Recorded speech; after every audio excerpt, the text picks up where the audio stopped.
There we go. Hello, hello, and welcome. I know signed out. That's not a good sign. Hold on.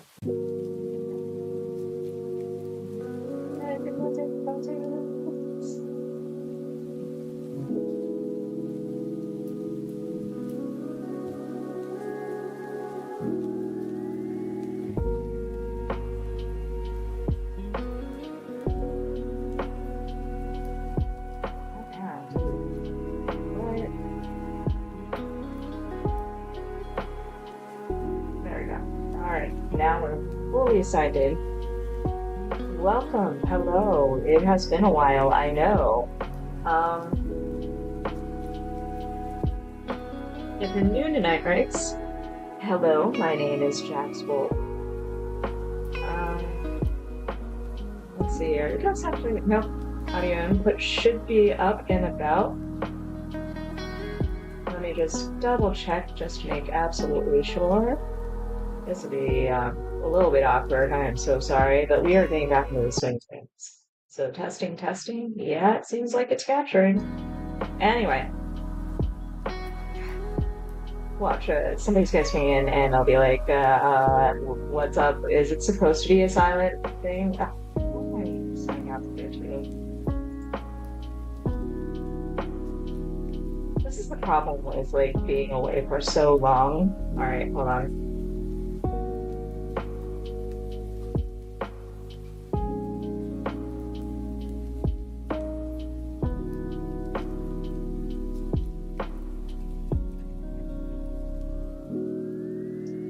All right, there we go. And there we go. All right, so now we are actually ready to start the stream properly. I've signed in everywhere. It seems like all the kinks have been worked out. So hello. Welcome to Night Rights. As I was saying, I am Jax Wolff, and if you're new, it has been quite a bit. I do believe our last stream was way back in, I want to say January, but who knows. So I am a fantasy writer, ironically, considering the fact that I don't read as much fantasy. And yeah, I'm currently working on work in progress. In fact, today is the first day of draft 5 of something that I like to describe as a dragon, like ace person turns into a dragon, flying lizard, and shenanigans. So that is the nameless song. That is what you will see on your screen to the right, left. Thank you, and welcome, Rune. Hello. Rune says, hello in the birthday voice chat, but we are here in the background cheering you on. We can hear you good. Excellent. In that case, I am going to unpin that message. But yeah, you missed all the technical difficulties, Rune. Apparently, when you're gone for 2 months, you have to update things, and things automatically sign you out. So hopefully we are back and everything is set up. But yes, we are back because I am going to be starting in on draft 5, as you can see by the lovely graphic up there, and I have decided to take you all along with me, and we will be dragged kicking and screaming through writing hell. If this is your first Night Rights, I have to go through the spiel, and I apologize to the one viewer who has been here every single time that we've done this. Night Rights is a very chill writing chat. You can hear the lo-fi hip-hop beats in the background. That is definitely not another YouTube channel that I am stealing music from. But basically, we sit back, we chat, relax. Technically, we should also be doing sprints. If you haven't heard of a word sprint, what those is basically 20 minutes or whatever, where you go full tilt into whatever you feel like doing. Traditionally, they're word sprints, which means that you are writing or editing But I am very chill about that. You can do whatever you want. We have had people do art. We have had people do crafting. We have had people just lie back down on their bed and stare straight at the ceiling. Whatever you feel like doing for 20 minutes, so long as you do something. Yes, I consider napping something. At the end of 20 minutes, we take a 15-minute break just to give ourselves a little bit of chill time. And we share our progress and cheer each other on, and then talk about whatever until the 15 minutes are up. Usually I go over because I can't shut up, and then we start in on another sprint. As I've said, it's going to be a chill night tonight because honestly, like, I'm just getting back into the swing of things, so we're probably not going to be that structured. I don't even have a finished outline. I will probably be bouncing back and forth between fast drafting prologue and figuring out the end of this book. But otherwise, the last bit of spiel is that you also see on the graphic to the left something called Icebreaker of the Night. What this is basically if you are shy, and I completely understand because beta writers have something about anxiety going on. We don't like socializing, we like our books, we like our tea.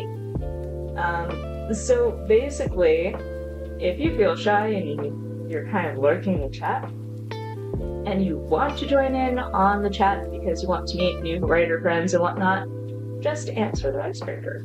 The icebreaker is always going to be a writing-related question, and it's designed to help you just talk about your stuff and interact with other people. Now, how the chat works is an open chat. You can say whatever you want within reason. Please don't get me kicked off of YouTube. That would be kind of sad for my part.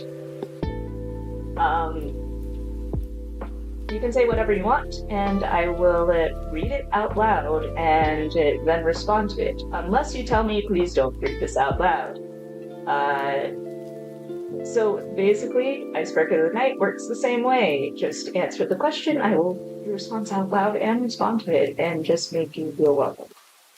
With that in mind, the Icebreaker of the Night is describe your work in progress badly. This is in honor of Blue Sky's Chaos Pit, which has just wrapped up 12 minutes ago. If you don't know what Chaos Pitch is, it is a pitch event. If you don't want to know what a pitch event is, they are extremely fun little hype events where you post pictures of your work and cheer other writers on and have a good time, essentially. Chaos Pit was actually really fun. I have to admit that I didn't quite do super well, but it is the friends we made a lot of the way, essentially. And I did make new friends, and I did have a lot of memes and a lot of laughs and fun, and it's great just seeing what people are doing. And that's true for like Chaos Pit, but it's also true for any kind of pitch event. So in honor of Chaos Pit, which is an event wherein you describe your work in progress badly, I am bringing that question directly to you. You don't have the benefits of the memes, unfortunately, unless you can do word memes. But to describe your work in progress badly, this is also a great time to catch me up on what you're working on. All of that in mind, I am going to turn now to the chat and read off what we missed. Green says, oh, yep, we know that feel. This is what happens whenever you don't pay attention in chat. I am just going to thumbs up that. Thank you. Green says, let's go, Draft 5. We are honored to be here, and I love you so much. Thank you so much for being able to be. It feels interesting to come back to it. Like, you were here for the last stream that does not exist anymore. But if you recall, it was a rough time. I'll be real, like, nobody wants to see their work get dragged through, just absolutely dragged through fields of barbed wire. But basically, it was eviscerated by 2.5 readers so far. The third one Because actually, real life, so two betas had completed the read as of this voicing, or actually three of them. Two of them had eviscerated the shit out of it. One of them is actually really cool though. He made a lot of excellent points. The other one did too, but it was a lot of it was kind of like the first one really went into detail with his commentary and really gave me a lot of good insight. But essentially, like the story just did not work. Scrap that. The third one that had completed his beta read is Real Life Friend, and he's not much of a. He had told me from the outset that he's a reader, not a beta reader. So he had been supportive, or he was absolutely supportive, and he wants to see this book actually be made. But he was kind of low-key in the background. There's one or two other betas who are currently in progress. Then I think there's one other one who is doing it offline, which is really cool, but we'll see. And this is all probably information I don't know if I should be sharing it or not, but this is the state of the beta read. And just a very detailed explanation, but basically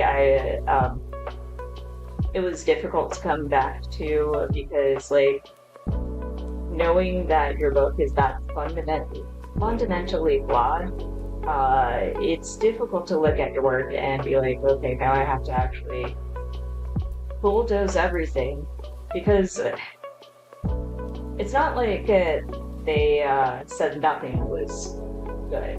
There were good ideas, but the problem is it's sort of like I'm actually staring at my snack right now, which is actually a really good metaphor, because my snack right now are these little peanut butter balls. There are three ingredients in these peanut butter balls. It's peanut butter, maple syrup, and oatmeal. And it's a good metaphor because there's chocolate chips and oatmeal in it, and those are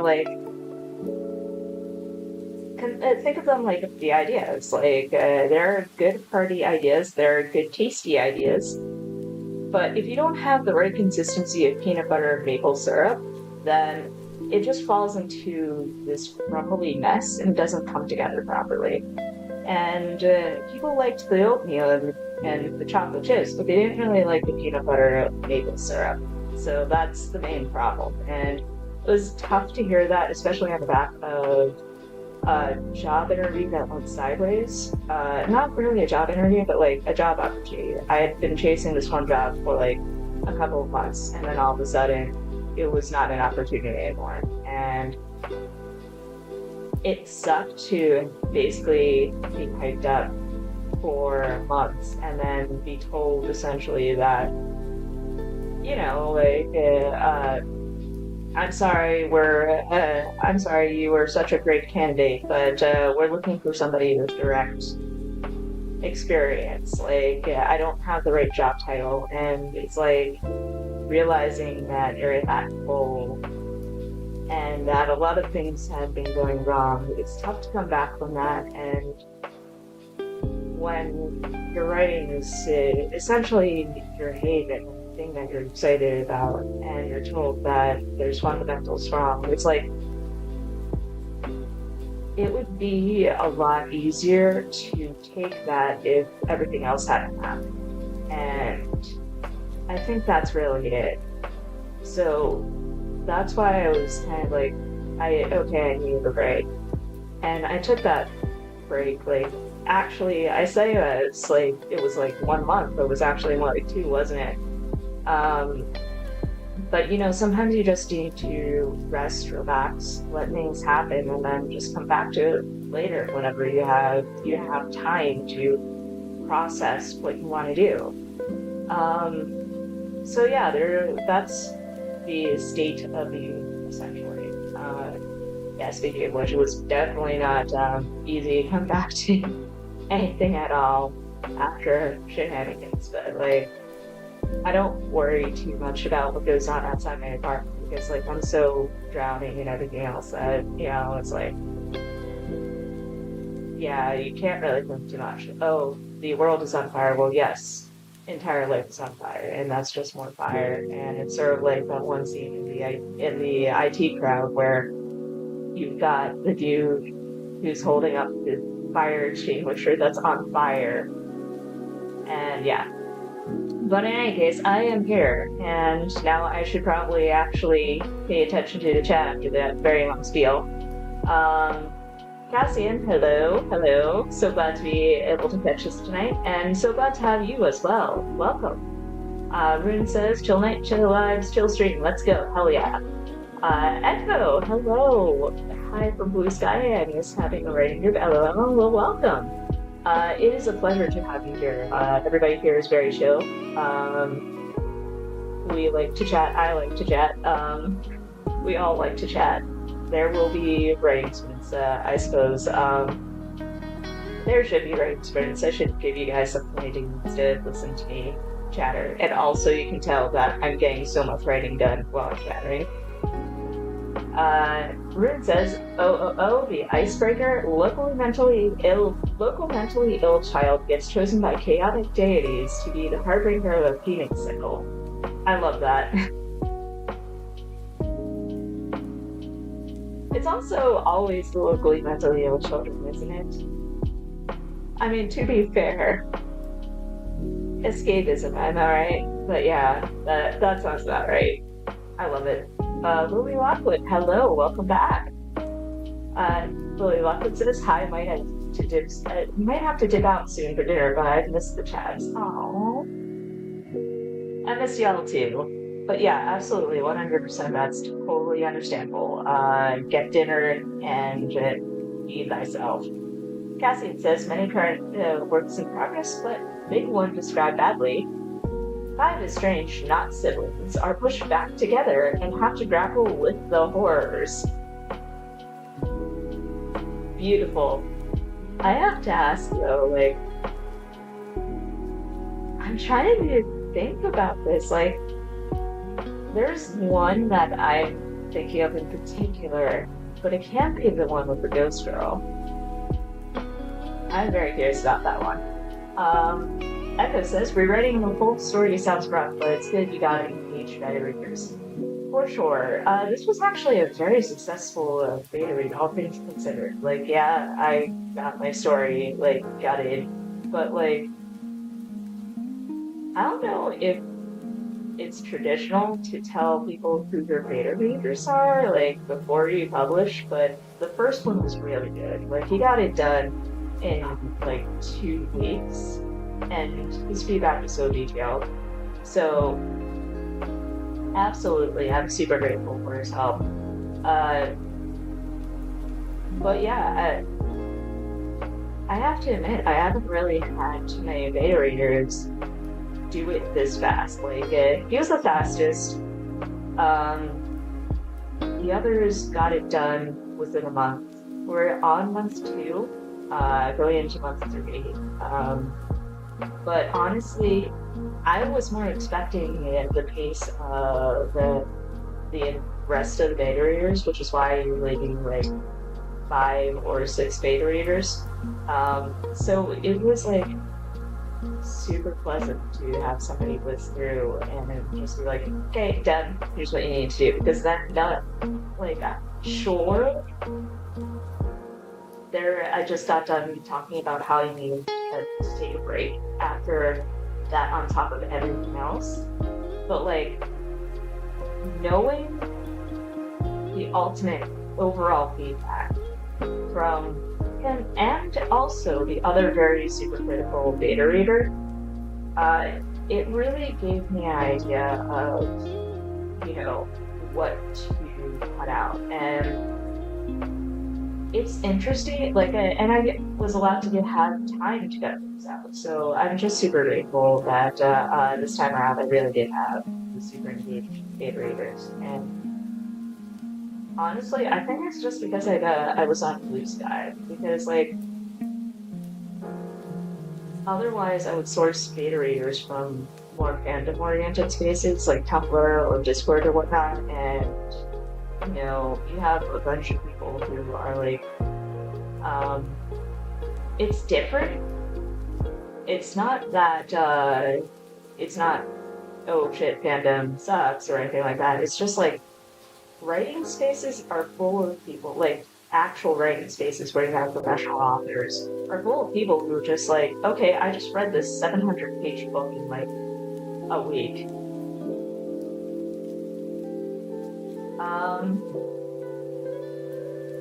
Bryn says we gotta make them do something. Sprints? Yeah, absolutely. Echo says, cool, even when YouTube's chat deletes posts without saying anything about it. It might be a tiny thing. I have to admit I've never encountered that bug. But now I'm kind of curious, like, is it like censoring you? Because that's not cool. I mean, I wouldn't switch to Twitch exactly, because I don't think that Twitch is any better of a platform for this kind of thing. But it is interesting. And definitely it would be something fine. But yeah. So it's currently 8:26.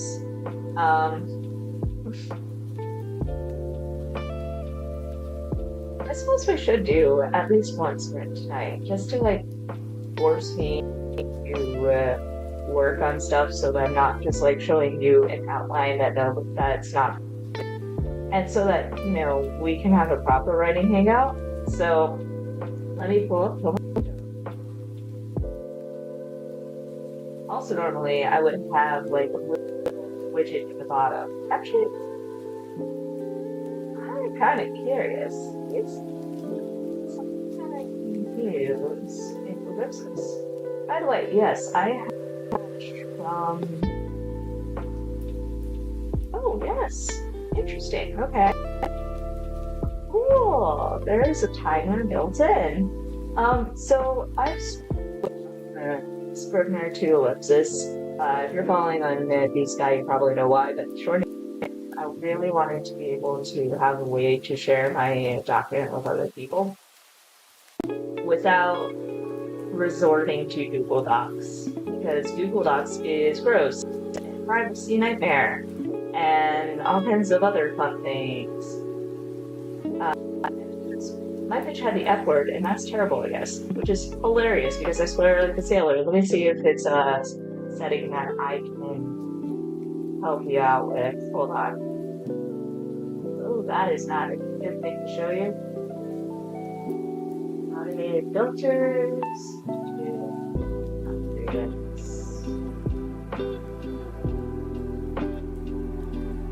Oh, interesting. Here we go. Yeah, I had the comments on. Oh, messages in my chat. Moderation is set to none. That's interesting. I'm going to put down moderation none and see if that helps at all.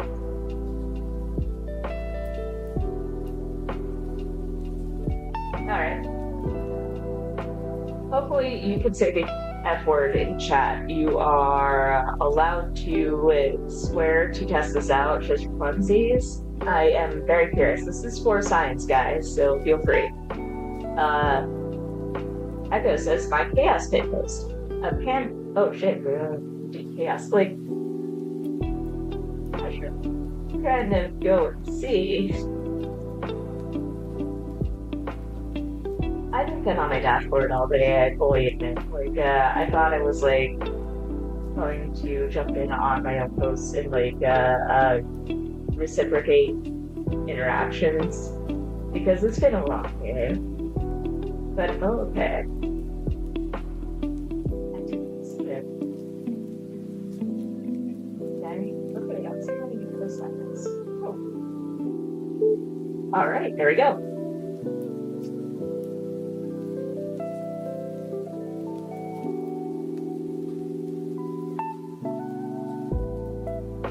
Anyway, back to the chat. Echo says, my KS hit post, Pandora and a autistic ace nerd bond over their hobbies and really wish the rapture would leave them the F alone. It aggressively does not. It is like that for sure. But, I like the implication that, the rapture, the part that where people get whisked away to paradise is the part that continuously harasses your MCs. It's probably like the aftermath, but still. Natsumi or Rin says, Ellipsis is good though, we love it too. So far I like it. Like, I do miss having the cards. Like, I'm not so sure if I'm using graphs correctly. Wherein basically Scrivener has that thing where you have kind of added cards and sort documents within folders, and you can separate like stuff that you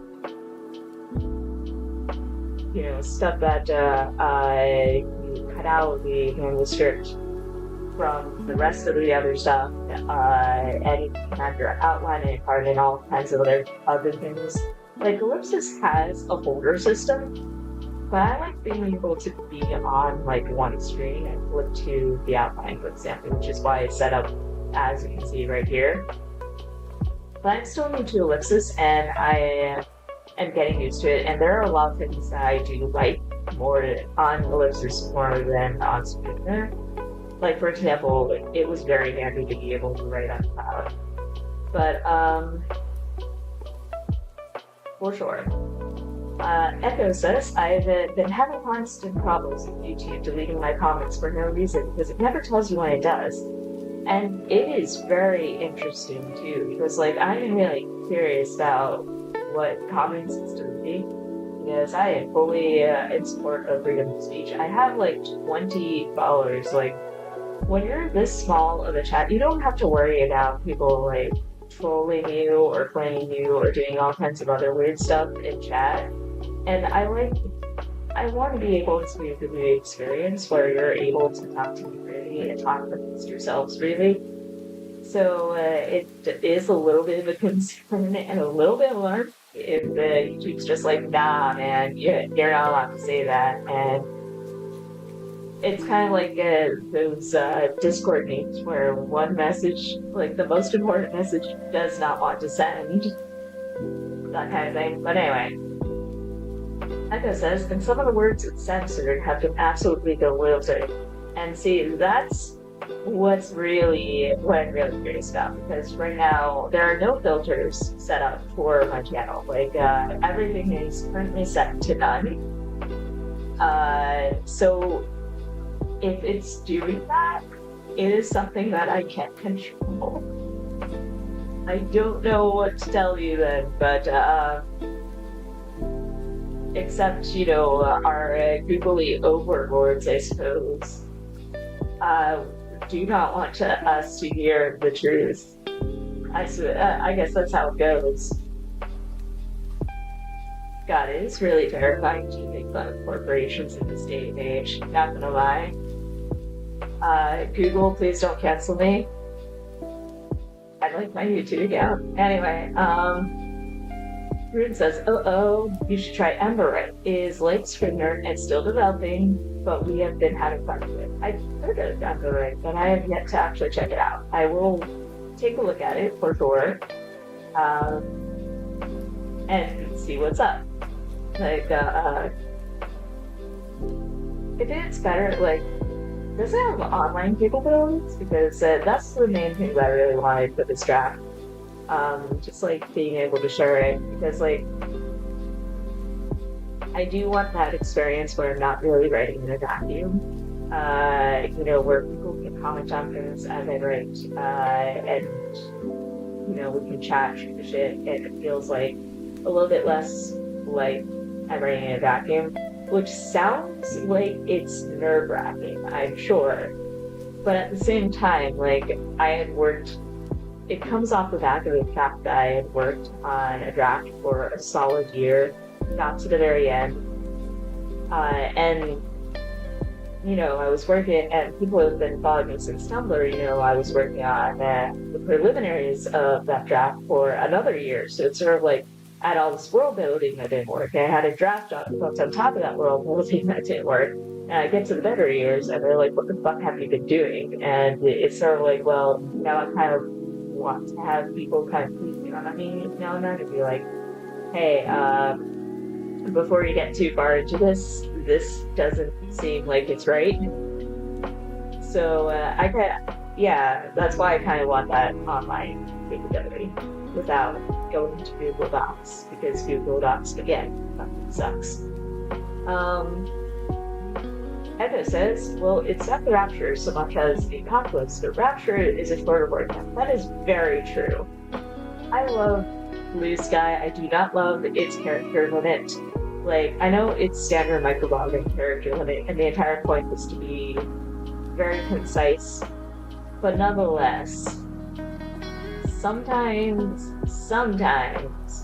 like, is it 250 words or is it 100 words? Let me just take this with easy. Okay, it's 390. It's 300 characters. There we go. Technically 299, but yeah. Sometimes 299 characters is not enough to say things. There was a sentence there. Anyway, let us go to Pomodoro because it's 8:36. Wait a minute. The only Pomodoro, it's right here. Alright, 8 minutes on the clock. Alright, so we are going into our first script. I made the promise that we would be scripting at least once tonight.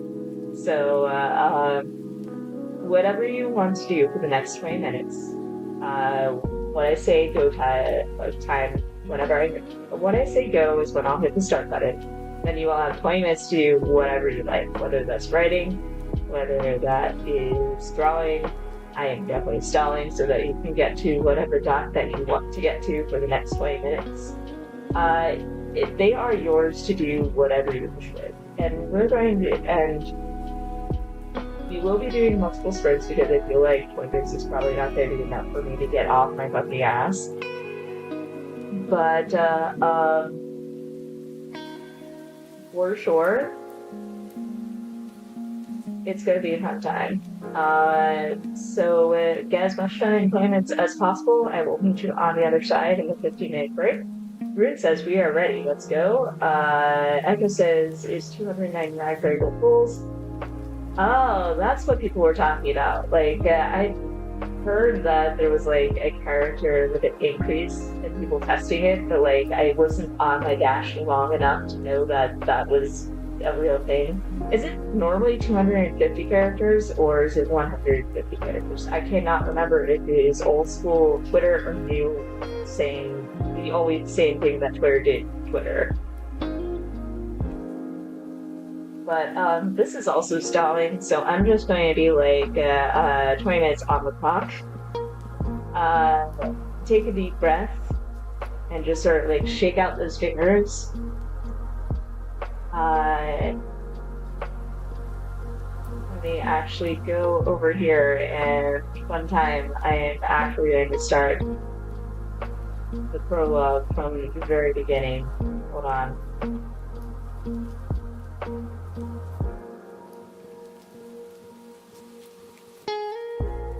There we go.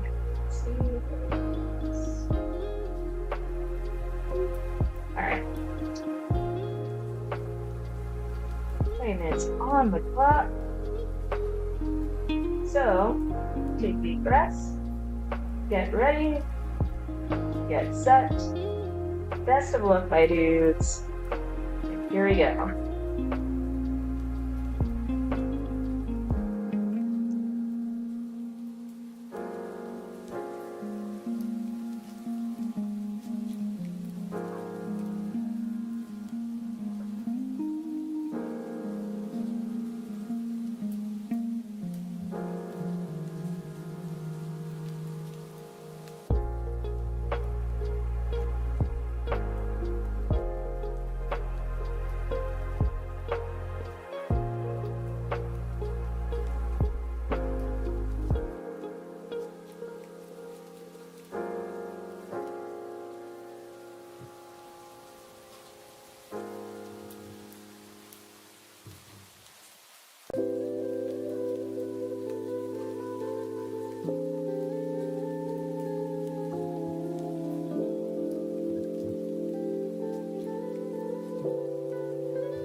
And that is the end of our first sprint. How can we do? Apparently I only wrote 219 words, but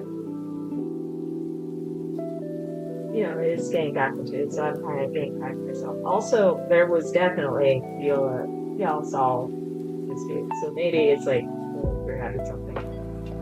But in any case, that is the end of our first sprint. Feel free to drop into the chat and let me know what your word counts are. /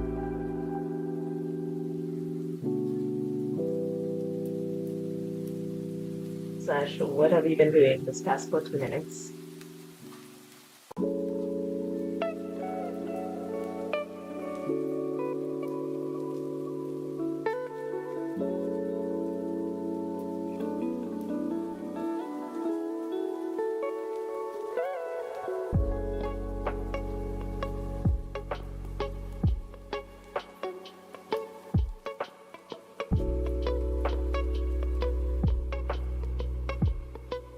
Rin says we got 500 words. Let's go! Heck yeah, heck yeah. Now that is excellent progress for sure. I am very proud of you. Excellent job. May words continue to happen once we get into our next sprint. Oh, I should actually. How do I get around this? 9:01. We will start again around 9:15-ish. But you know me, it's not like I actually paid attention to the timer for the breaks when we have them anyway. So this is gonna be very chill.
Closing up all the windows here and there. Also, this I'll just wait for it. Yeah, I mean, there's still that anxiety. Am I doing this right?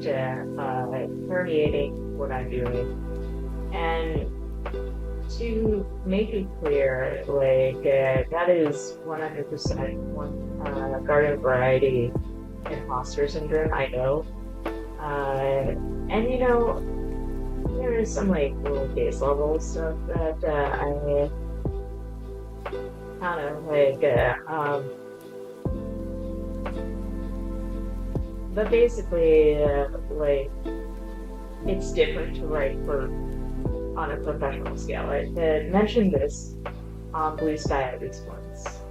Writing fan fiction and writing with the intent to publish for money are two different skill sets. And then writing like specific types of things that you intend on publishing to sell takes an entirely different skill set from another type.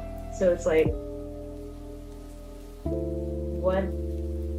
making a jump from fan fiction to novels you intend on selling is not as easy as one would think.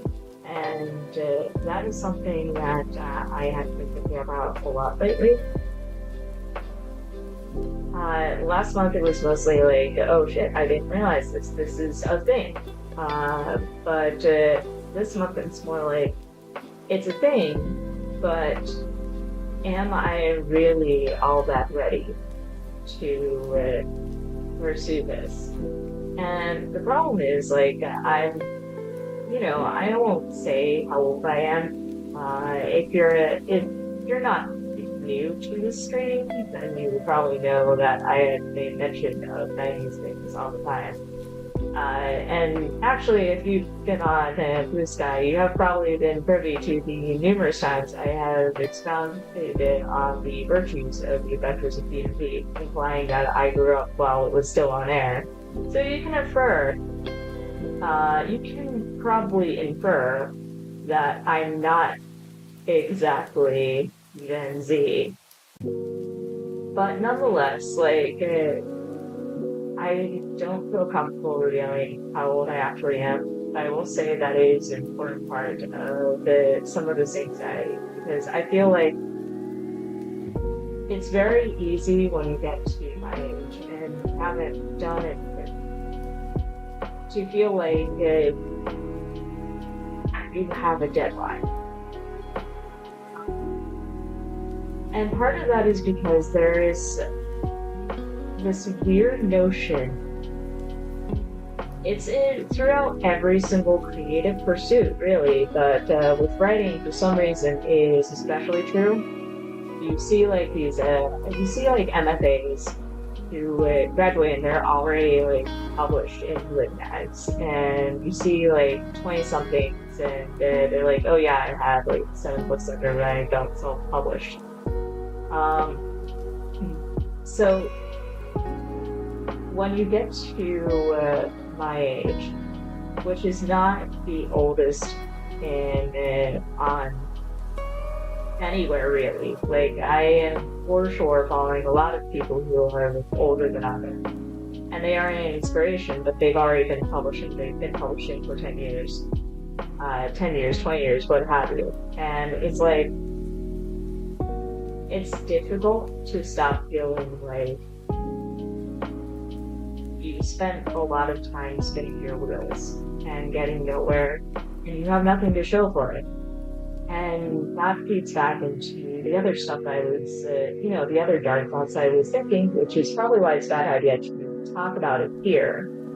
But on a more general note, these are essentially irrational thoughts.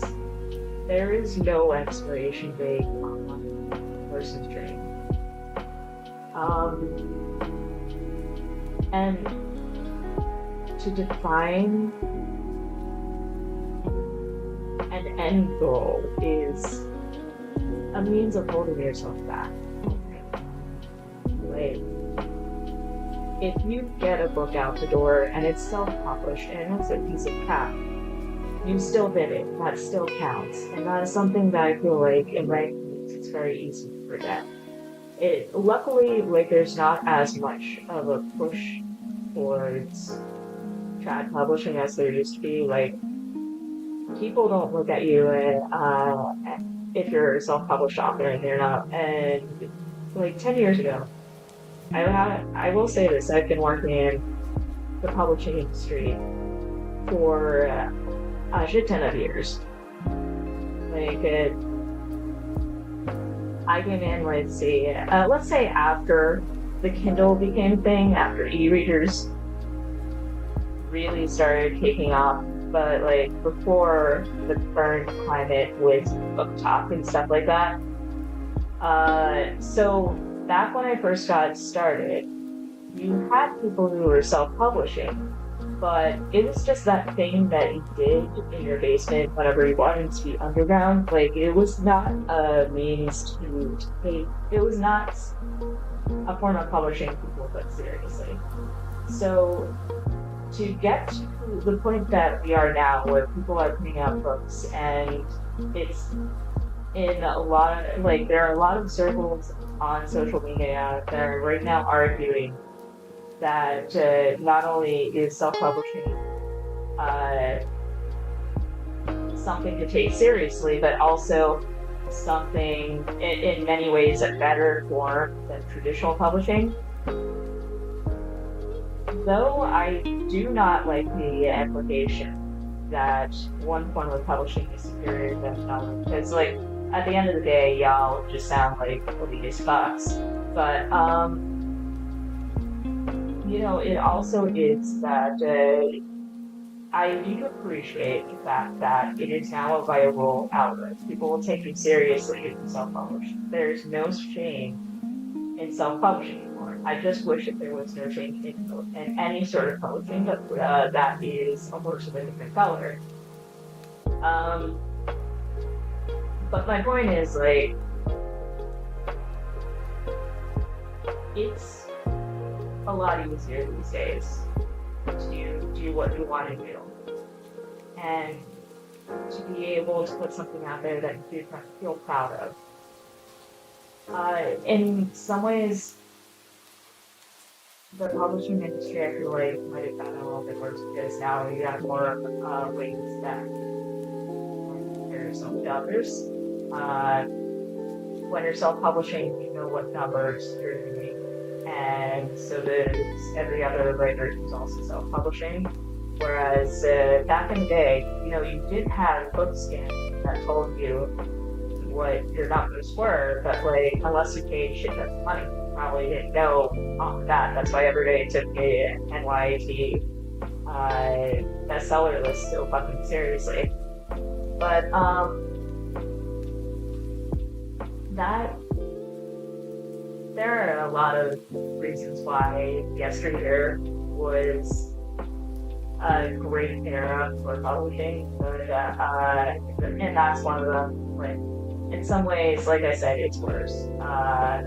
Again, I appreciate the fact that self-publishing happens. This is an entire ramble. The main point is, like, do not hold yourself back and think that you're too late to do something. So long as you do something, that's good. And don't harp on yourself if you're not like a New York Times bestseller selling off, or somebody who sells off like 7,000 books in 1 year. It's fine. So long as you do anything itself that you want to do, it's fine.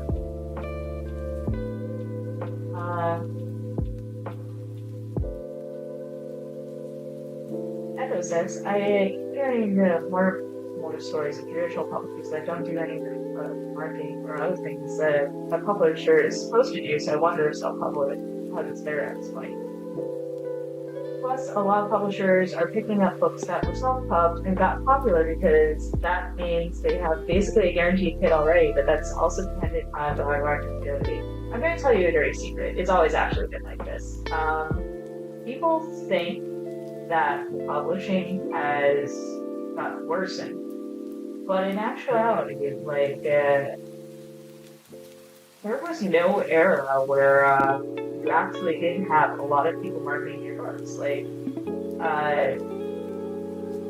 sure, you might have had ads. Sure, you might have had publishers vouching for you, and they might have put in ads, or they might have submitted the work to purchase and the trade mags. Sure, they might have submitted the work to awards. That was part of my job whenever I was working at this small indie publisher. Just started out. Part of my job was actually had a children's book division. I just got off the ground, and part of my job was literally just to send our newest book is out to book bloggers, to awards, to anybody who is listening. But like, we were a small enough publisher to be able to do that. I know that sounds ironic. You would think that a larger publisher would be able to do that, but the thing is, we put out 2 children's books a year. So like, when your list is so tiny that you only have 1 or 2 books, that's fine. When you start getting up to big 5 numbers, then it starts being a bit more of a hassle. You're spreading yourself thin, and you don't have the ability to spend time on every single book. So like, the company I worked for was a family-run company that did a lot of things very traditionally. So there was that awards thing, but I also remember the very first book that I had acquired for them from an author. Like, I told this person how the slush pile I had acquired. I remember she had asked, okay, so are you going to schedule any book tours? And I took this question over to kind of the children's book tour, and she stared me right in the face and she said, nobody does that. So I had to sit down and tell her, and this was pre-pandemic, so we're not talking about like the age of social media and after the downfall, this total downfall of publishing. We're talking about like 2019 essentially. I had to basically tell her, unfortunately we don't do that, but I can tell you this is how other authors do it and how other authors have been doing it.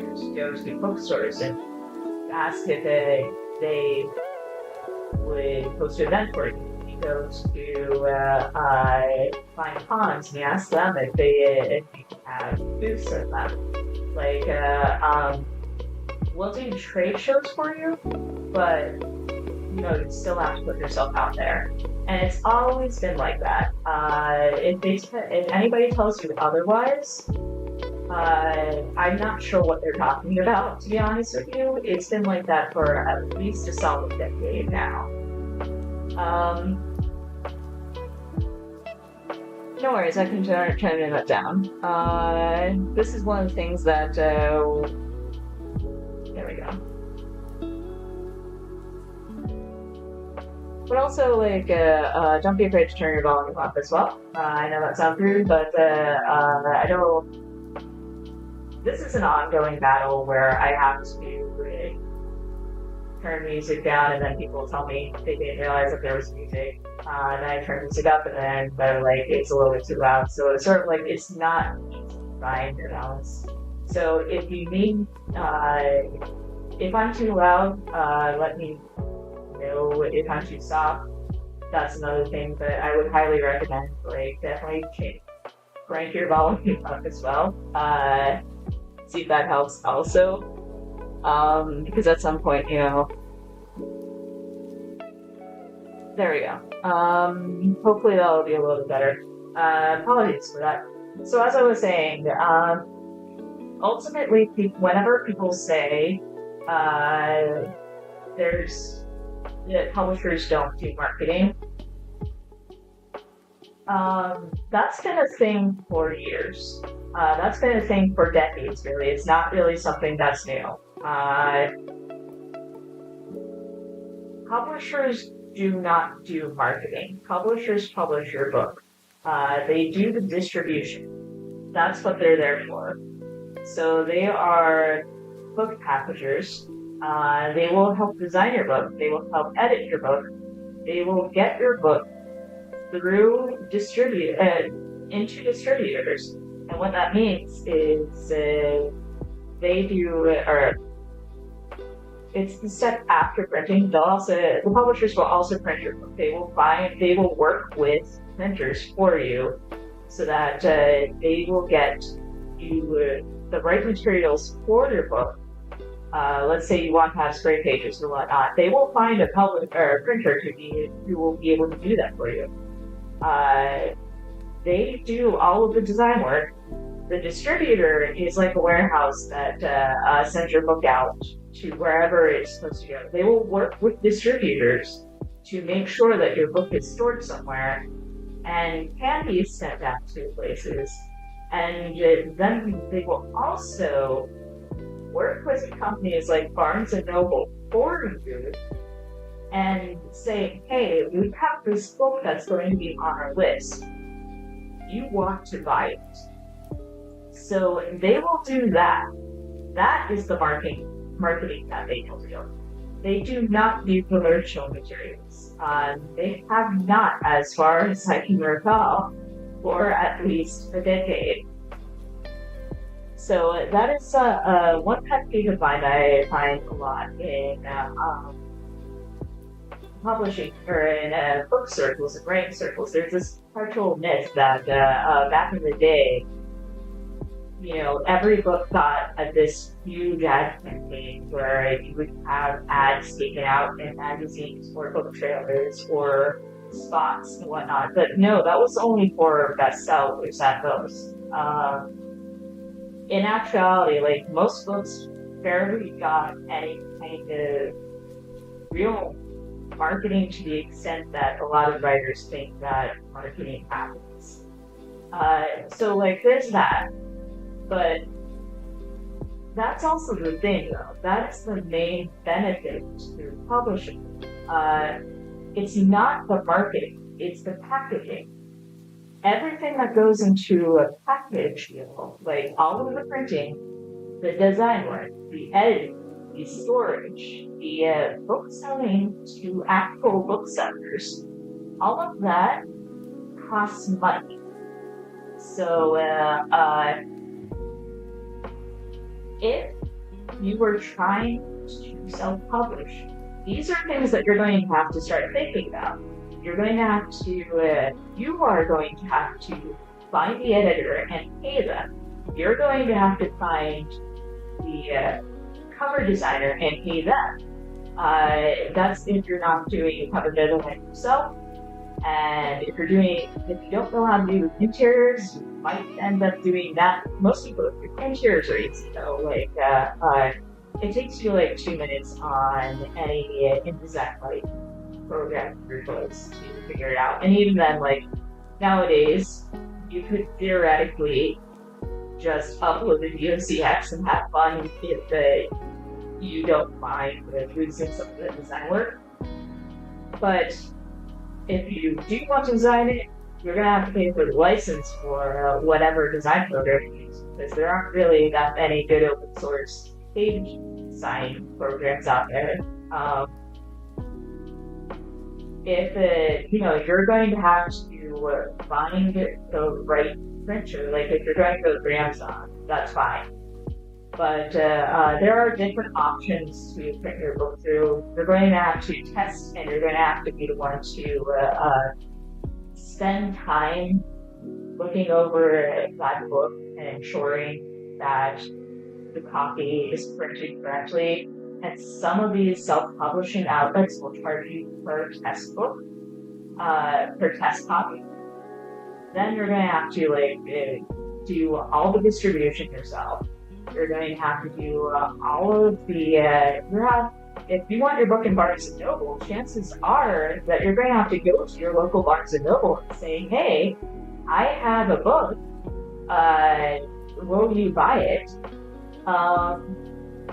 And even then, like, Barnes & Noble won't take your book unless you go through a specific distributor that's going to cost, and the distributor costs you money. If you want an ISBN, that's going to cost you money. But all of the stuff I'm meaning right now, if you work with a publisher, a traditional publisher, that's free. Like, that is basically free for you. Like, they have in-house designers who know what looks good for books, and they're trained they're trained book designers. So, like, they know what's trendy right now, and they can make your book look like it should, look like it's in trend, so that's more appealing to the consumer. You will have editors, multiple editors usually, looking over your book and making sure it's perfect, or as close to perfect as possible. I know that another big point in writing these is, editors or traditionally published books are full of errors nowadays, and blah, blah, blah, blah, blah. And, like, personally, I kind of find that insulting because as an editor myself, like,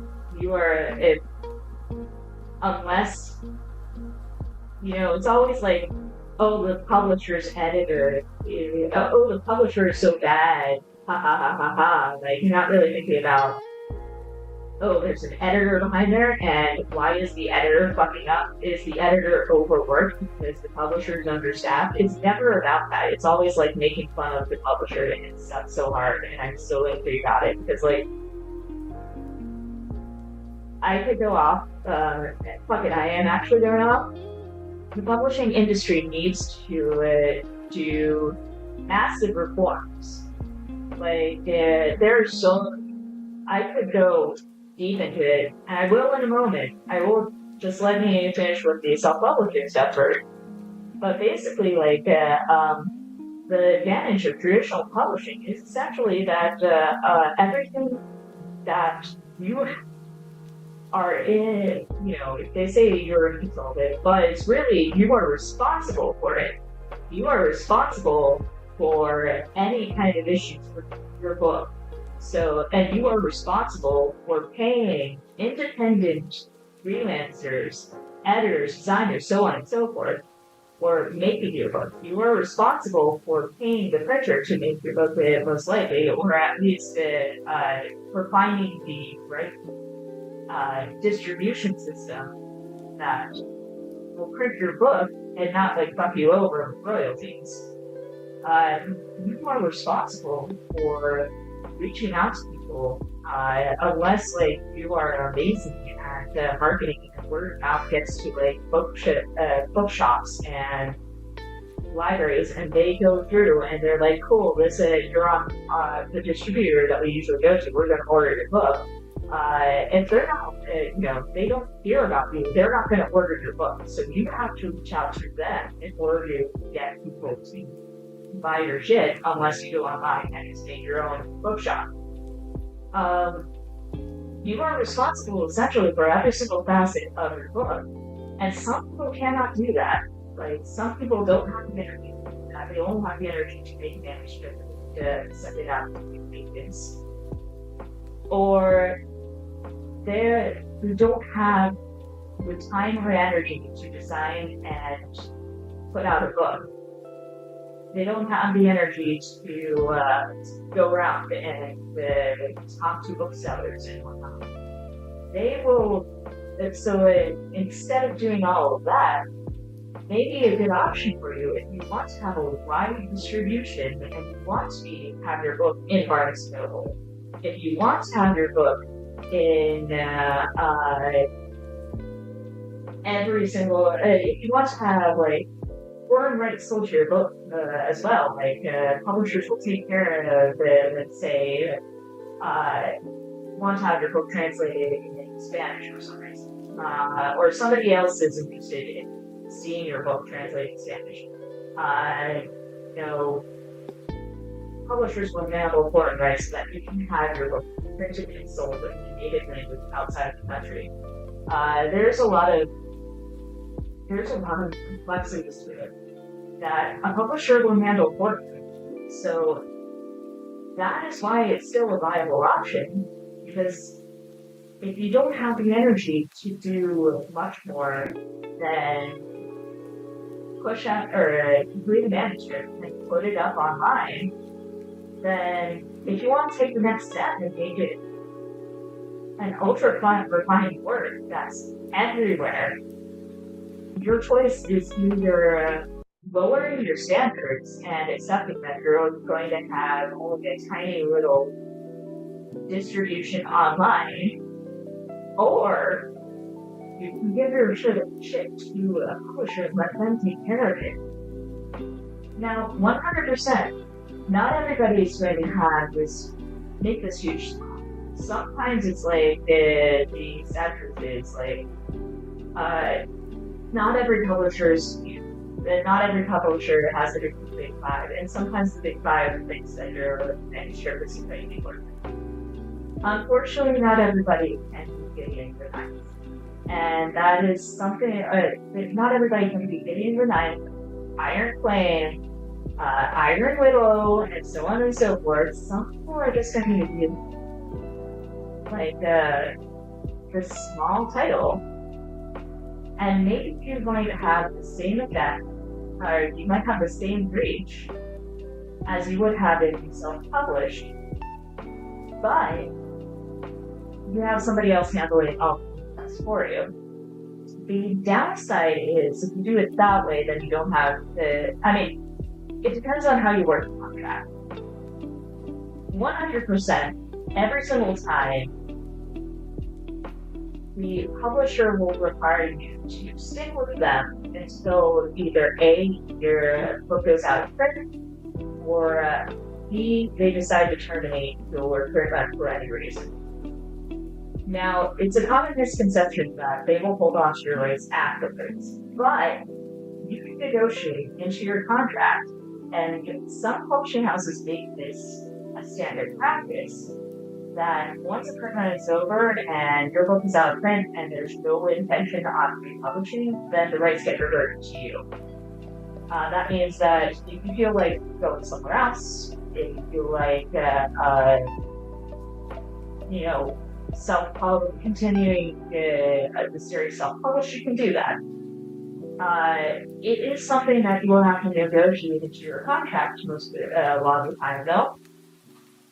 But basically, if a publisher thinks that you're not worth it, as terrible as that sounds, then they're not going to go after you if you want to do your own thing with your own property. Instead, they will just be like, cool, we're just reverting the rights back to you, and good luck in future endeavors. If you come up with something else that kind of are interested in, you know where to find us. But it's like, the thing is, I feel like a lot of writing spaces these days tend to be very anti-corporation, which is fair. The Big Five especially, most of the Big Five are guilty of one sin or the other. A lot of the non-Big Five larger publishers are guilty of one sin or another. But I feel like in our zeal to be very socialist and want to be underground, what we do is we conflate the evils of corporation with the fallbacks or the drawbacks of, like, we say that the process itself is evil, not the companies behind it. And that's what's really fucking frustrating, because now we're getting into the publishing part now. Basically, it is my firm belief that the publishing industry needs to be reformed. And I say that because I can tell you right now, from the insider's perspective, that the publishing industry is on fire. It is an absolute shit show. Companies are chronically understaffed, not because there's not enough people becoming editor or getting experience in editing or design work to go work for publishing houses. There are a lot of us who are struggling to find jobs and find work. But the problem is that the industry has essentially become a version of the tech industry. You have a lot of companies who are trying out these technical models, where there's a lot of reliance on being an expert. There's a lot of interest in using AI to cut corners. There's a lot of cutting corners in general, so a lot of staff gets downsized. Layoffs are extremely common, and they were extremely common before all the political shenanigans like that. There is no stability and security. There's no stability or security in any position in the publishing industry except the executives.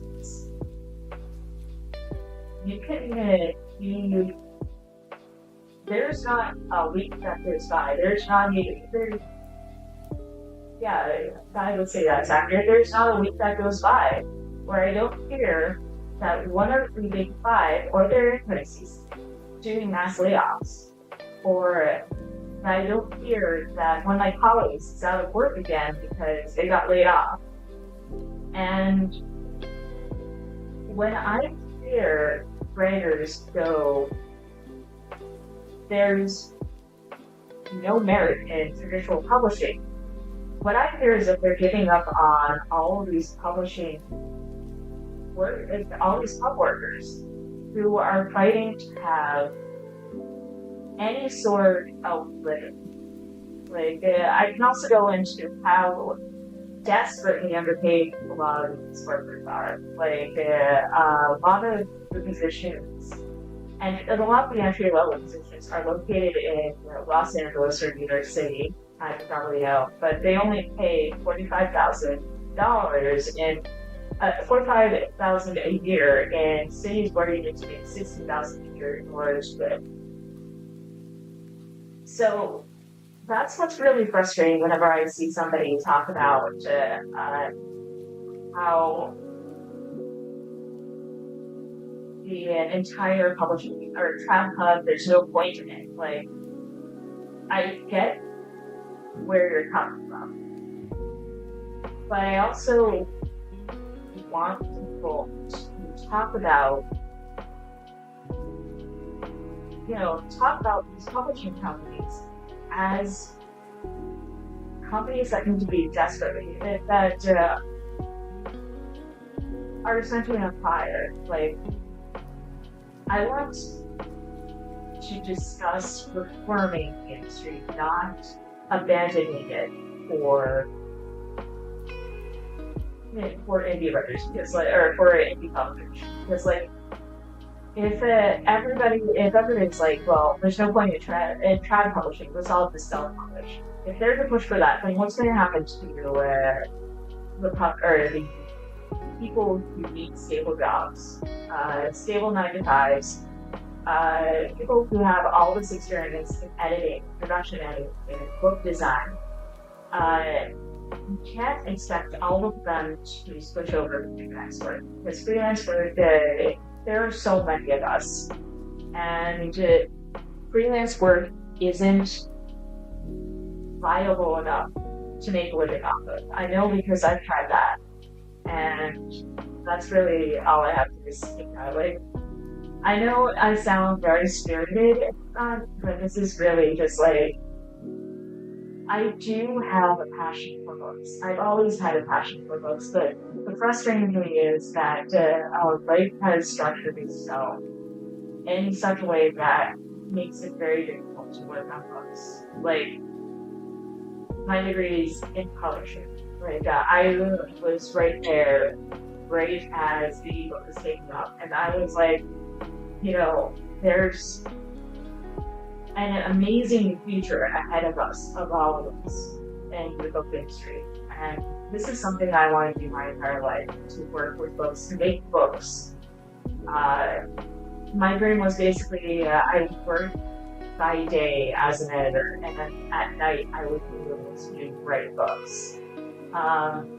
That's how passionate I am about books.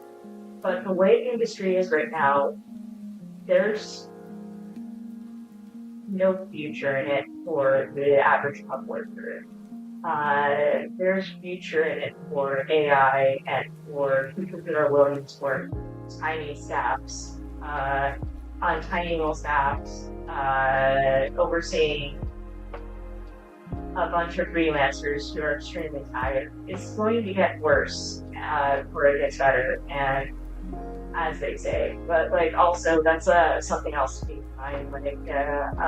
Traditional publishers, their teams are chronically overworked.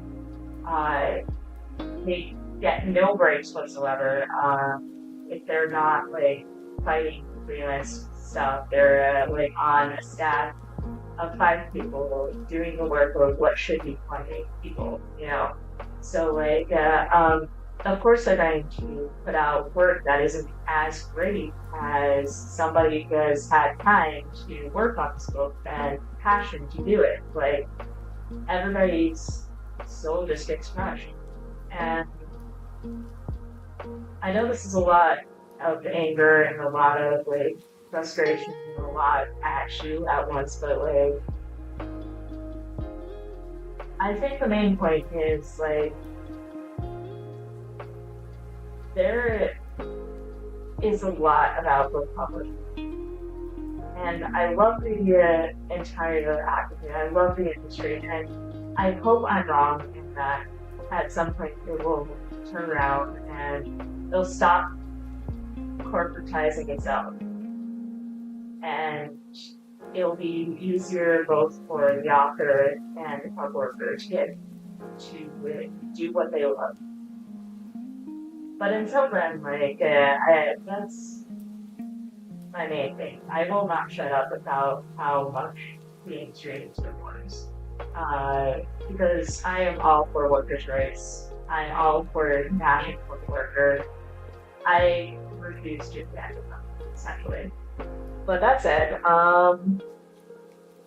Echo says the best I'd ever hoped for was self-pub is an ebook anyway, and that's fair. That's what a lot of people end up doing. Also, I would personally like to be able to make a print book, because it's always been my personal dream, to make something that I can hold in my hands, as I put it. But that is the route a lot of authors take. It is also traditionally the route that most self-publishers have taken. Way back when I first got started, self-publishing was nearly exclusively either ebooks or really crap paperback novels. It's really, honestly, I feel like the ebook wouldn't even be a format that had been for porn and self-publishing. I'm dead serious about this. If you look back at history, it's such a fascinating thing, and I highly recommend people delve into it because it's so much fun. It is literally once upon a time, way back, I still remember it. There would be, articles in Publishers Weekly, Being Trade magazine for publishing, and they would be like, yeah, deep sigh. Ebook is a thing that's never going away, and here's the porn, and here's Harlequin Books, the porn publisher that is keeping it afloat. But literally, at one point, the ebook market was mostly Harlequin romance novels, which is the fancy industry term for smut books, and it's fucking hilarious. Just to remember that. But isn't that just how it is? In the history of every industry, the survival of that industry, 9 times out of 10, can be attributed to sex. I'm kidding. I'm probably exaggerating, but it is a shocking sex has formed a shocking portion, a shockingly sizable portion of modern culture, the backbone of modern culture. But yeah, it's kind of like how they say the world's oldest profession whenever they're referring to hookers and whatnot. And prostitution, because when you get right down to it, it kind of makes sense too, doesn't it? Early man knew how to do exactly. I don't know how, or they knew how to do exactly 4 things. I want to say: eat, sleep, fight, and fuck. So naturally, those 4 things form the backbone of all of our culture in one way or another. But, I guess it make art too, but even art can have its foundations in one of those other things. But anyway, point is, ebooks. And I salute all the smut fic authors out there, all the smutty writers out there, the people who are rating their monster fucker porn. and their hot elf corn, and God knows what else. Like, I salute every single one of you, because if it weren't for you, then the ebook industry would not be where it is today. The self-publishing industry would also not be where it is today. Like, Chuck Tingle gets my salute. So does, like, every single person who has ever thought about fucking a vampire. Echo says, I'm Ace, can't relate. I'm also Ace, but I still respect them. Like, I am extremely Ace. I'm actually sex repulsed to Ace, to be, believe it or not.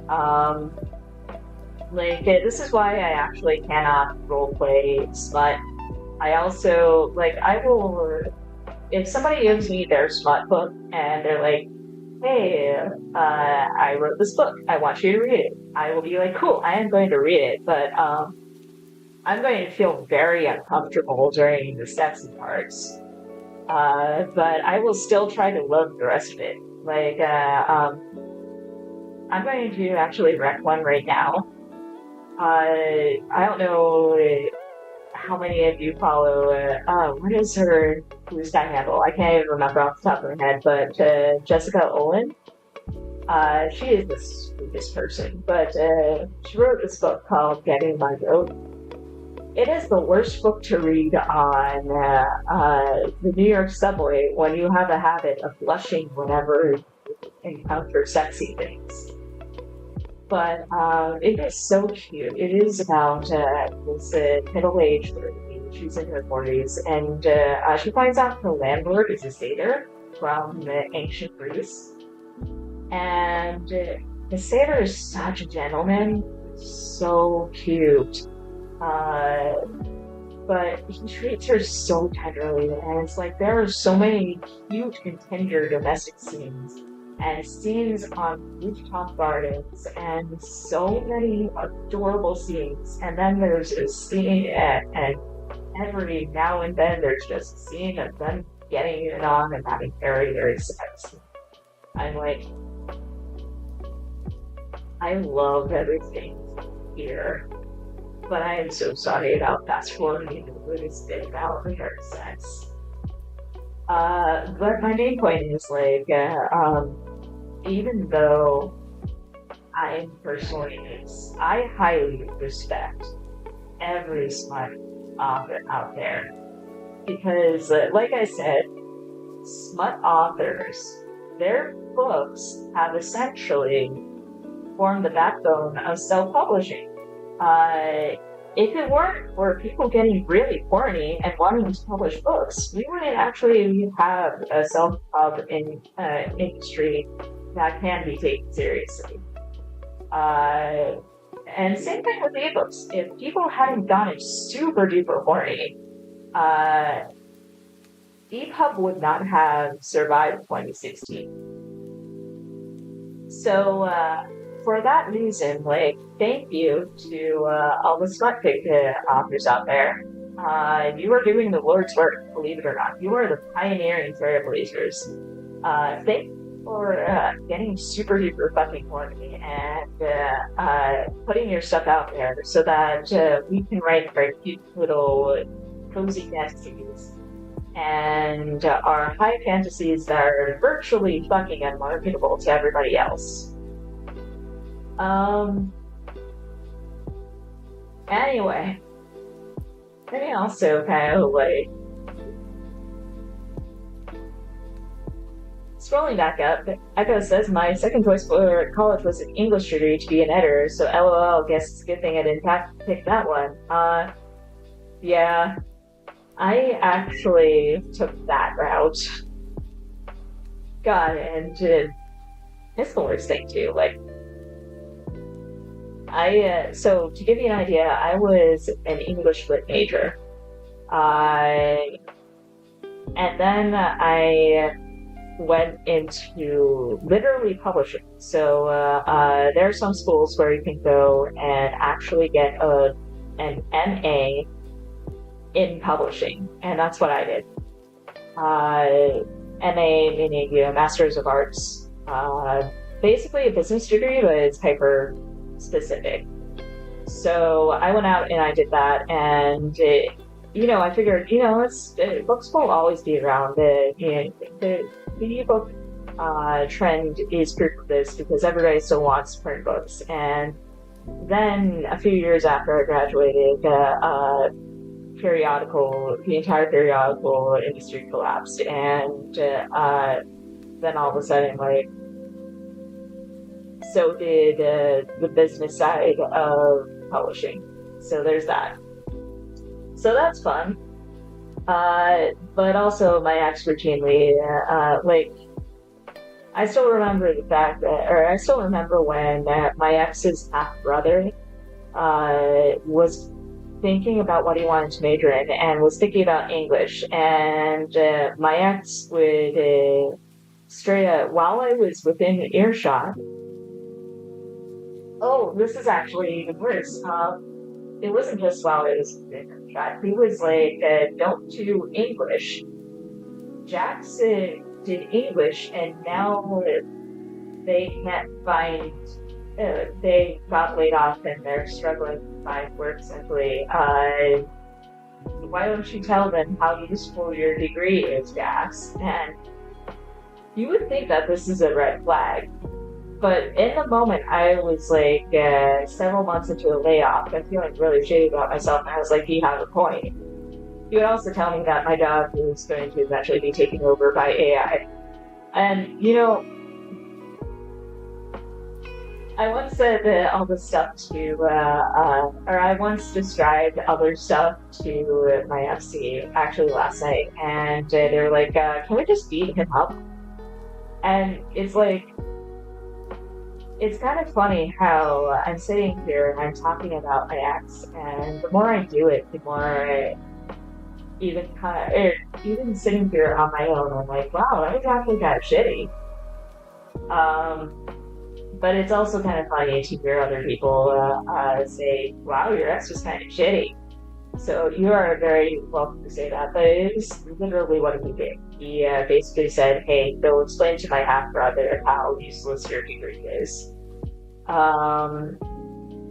And also, AI will take over your company. And the worst part about it is, he is kind of right. But nonetheless, and I think this is really frustrating, because, like, he's right about a lot of things. And yet. Anyway. Echo says, I'm writing a romance where one of the characters is ace, which means it can't be romantic-y, because that seems to be just code name for gay erotica. Yeah, I'm in the same boat. Nick is asexual, as I mentioned a couple of times on Blue Sky, so that is actually why I don't advertise the nameless song as romantasy. It is fantasy romance instead. And it's not... It doesn't just seem. It actually basically is not quite gay erotica, but fantasy erotica in general. Like, there's definitely an expectation that when you write romantasy, you are writing spice, which is, for those of you who are not into book talk girly pop lingo, spice is sex, sexy scenes, sex, stuff like that. So basically, when you call your book romantasy, even though publishing professionals might not see it this way, readers will go, I read this cover to cover and there was no sex. Why is there no sex? It's a romantasy.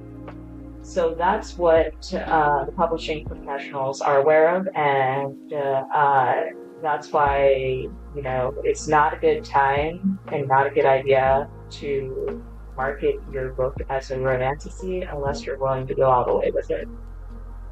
So if you are writing romance with fantasy elements, I highly recommend you call it a fantasy romance. Or you can call it a romance fantasy, not do romantasy, because that has very specific connotations.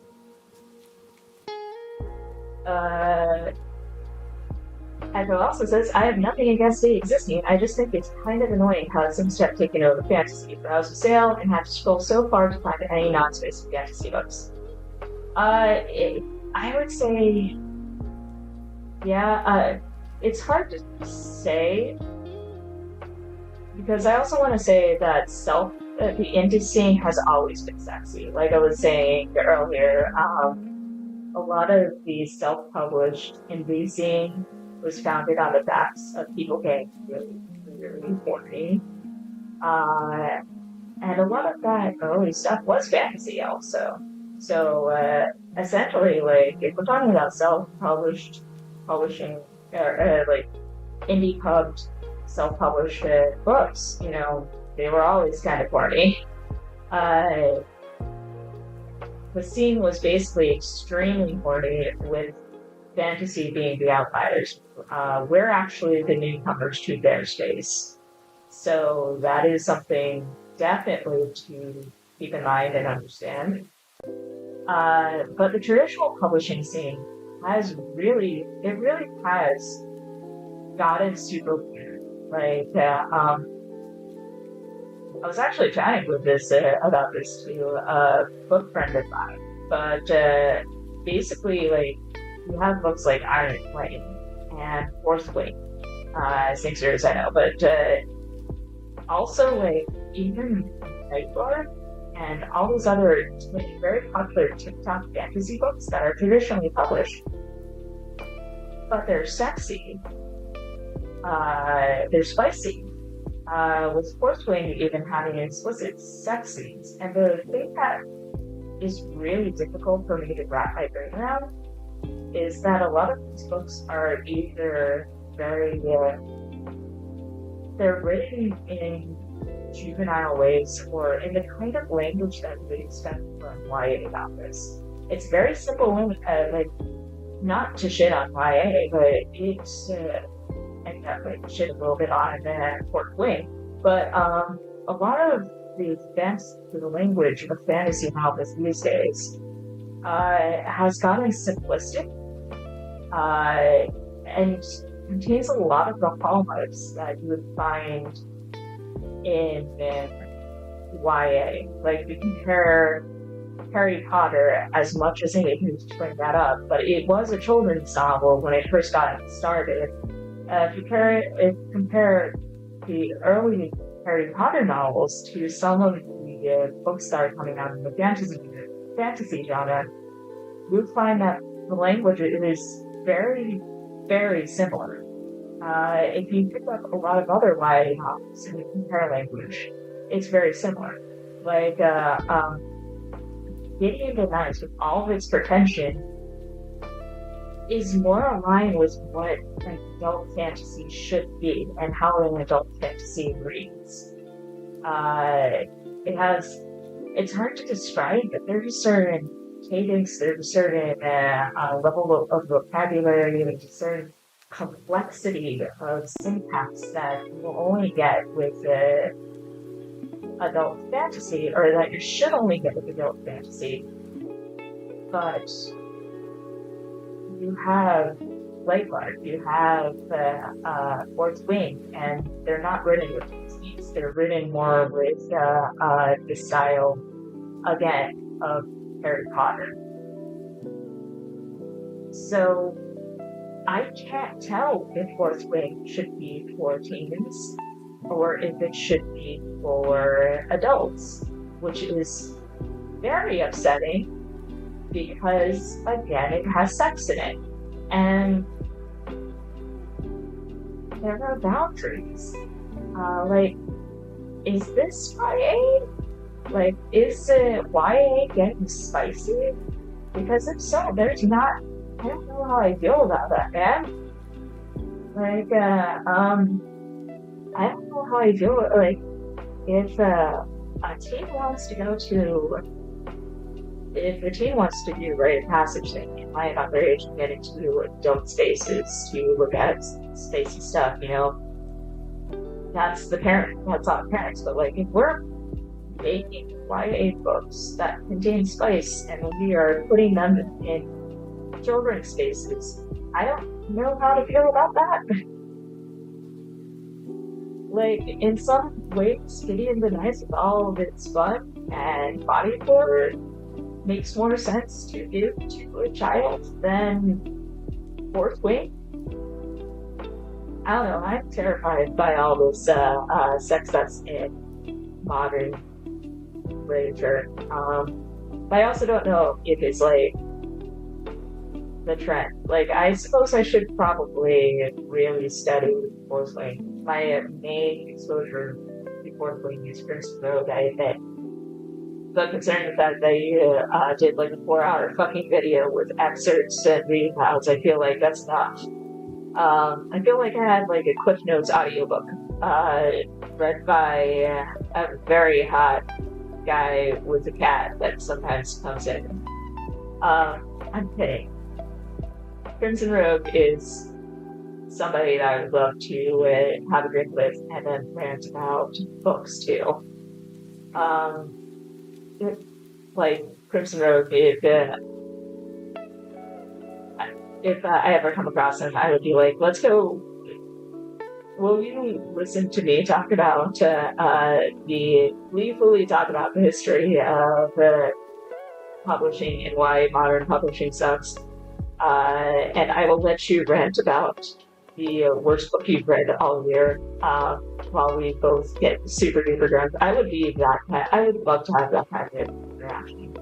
But anyway, point is, like, I should probably study this phenomenon, like delve deeper into past like a surface level read of the layout. But it does feel like Spice is starting to invade the traditional published spaces of fantasy, and I can't tell how expansive it is, or if it's just an outlier where existing of Fourth Wing and a handful of others. It's really difficult to tell.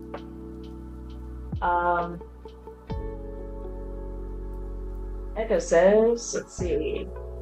I like the channel reads with Rachel. In her Onyx Storm review, she literally made a chart of sex scenes and how they were all identical to each other across all 3 books. It was so funny. I love Reads with Rachel too. I haven't watched her stuff in a while. She puts out so much, and I have only so much time. But my man is basically Crimson Rogue because, like, he goes off. Like, we're talking multiple hour-long videos, but he's thorough, and he puts out like only a handful of videos a year, so a handful of videos like every season, so it's easy to keep up with them. Echo says, simplistic sentence structure, very obvious statements, and spelling cues out because no trust in the readers, modern slang, even in fantasy settings, all the characters act like they're teenagers. That's what it is. Thank you. I'm so glad that somebody got what I was trying to put down there, because, like, I couldn't quite articulate what it was, but for sure, there is something about modern literature. Like, I'm judging Fourth Wing based on the excerpts that comes in the book right now, sure, but I've also actually, like, I'm also thinking about Light Art, who everybody's done a video on, to the point where even though I've never actually picked it up myself, I feel like I fucking read that book. I'm also thinking about, like, what else is out there? Oh, yeah, Iron Widow. Like, as much as I wanted to like Iron Widow, luckily it's not a space book, so that's not what I'm talking about, but it's like a YA, but it wants to be adult. And I can't tell if it actually, I have to really look at it to, I have to dig around and see if it's actually marketed as an adult. But the language is simplistic, which is very jarring because it's also like, okay, here's body horror, here's gore, here's all this other fun stuff. But, yeah, if you read it, it's sort of like, the language is on the same level as Animorphs, which is a book series dedicated, it's a book series geared towards middle schoolers. Um, that's part of the reason why I couldn't really I DNF'd Iron Widow. Like, I really wanted to like that book. It sounds like the premise sounds like it's right up my alley, and so many people have said it's good. It's good. You just have to get past the beginning. Like, I was kind of like that with Gideon the Ninth, wherein I couldn't quite get past the pretentiousness, and I have to put it down. But a close friend of mine, and also one of the betas for TNS, somebody whose opinion I very much trust, said, yeah, it starts off like that, or Gideon starts off like that, but further on down the line it gets really good. So that's why I picked Gideon the Ninth back up. But with Iron Widow, I have yet to do the same. Just because I've heard a mixed bag further on down. And I've been going back and forth about whether or not I wanted to do it anyway. Because on the one hand, like, it does sound like a really awesome premise. Like, and I do love the author. Like, they've got an awesome vibe. Like, they're also somebody I would love to like hang out with and just rant about shit with.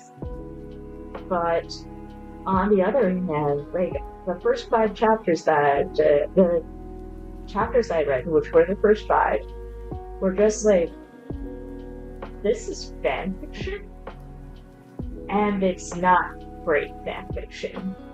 Like, this is somebody who's Mary Sue self-insert, and I'm not even talking about like Mary Sue possibly with equal antagonism type Mary Sue. I'm talking about like classic, this is not fun to read kind of Mary Sue's, the kind that are actual what people were trying to get at when they were trying to describe Mary Sue before it got co-opted by litmus test kind of Mary Sue's. Like, the kind of character where all the plot gets suspended to talk about how terrible the character's life is. That's what was annoying about that. Or the prologue was basically, here is cartoon villain. He is going to be irredeemable throughout the book. Don't even bother trying to form opinions about him. He is terrible. And sort of like, it felt tiring to read. So that is why I DNF'd Iron Widow. But I've been on the fence about whether or not I want to pick it back up. But the main point is, that is why I say it reads younger than it's meant to, than it's advertised as being. Because I feel like it's supposed to be for older teens. Like, that's what the marketing came off as. But again, it reads like an Amherst book, with even less of a handle on morality than Apple Cakes. It's not simplistic. That's what I'm trying to say.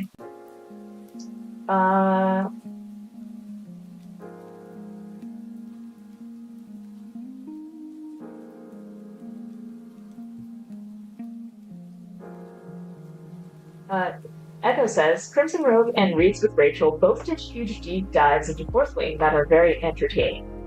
I think I have yet to sit down and listen to the Reads with Rachel deep dive into Fourth Wing. I feel like she would have very interesting things to say, because like, I started in on her Sarah J. Maas deep dive, and it was a lot of fun.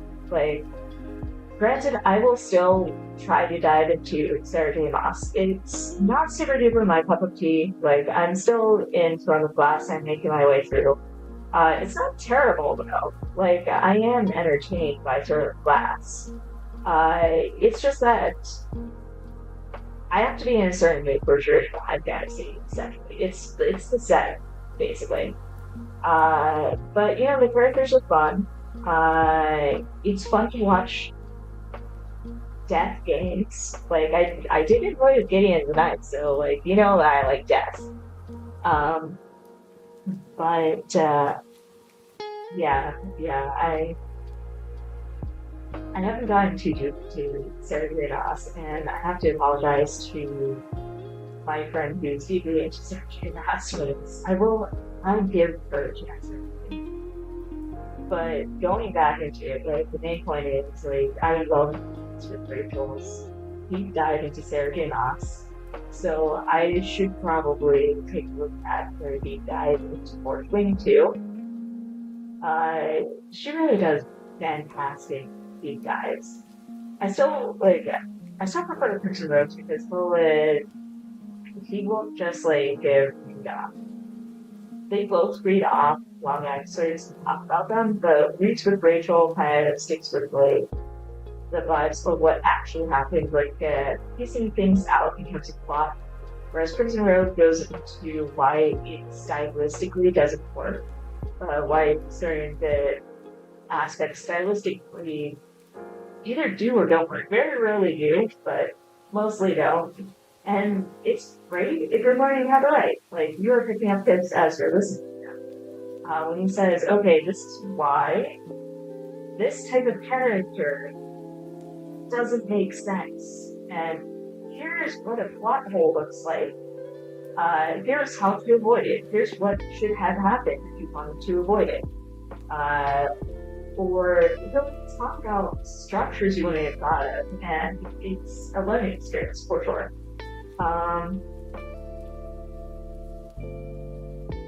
But in any case, yeah, I will take a look at the Facebook Rachel's point deep dive. Echo says, I appreciated that person got the BTS task force together for his review, right?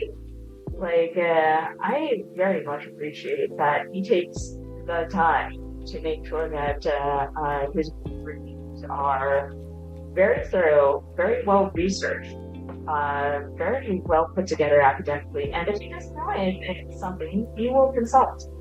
So it's great, and I appreciate that too. Echo says, I'm using modern slang in this story, but that's because it's set in modern setting based on America. They're not wandering around in the old medieval times of sorts using TikTok slang. Yeah, 100%. There is definitely a difference between doing that as a style and simplistic word choice. Like, simplistic word choice is you accidentally wrote something that is at 5th grade grading level as opposed to 12th grade grading level. But if you're using modern terminology, modern slang, I kind of feel like it's equivalent to writing,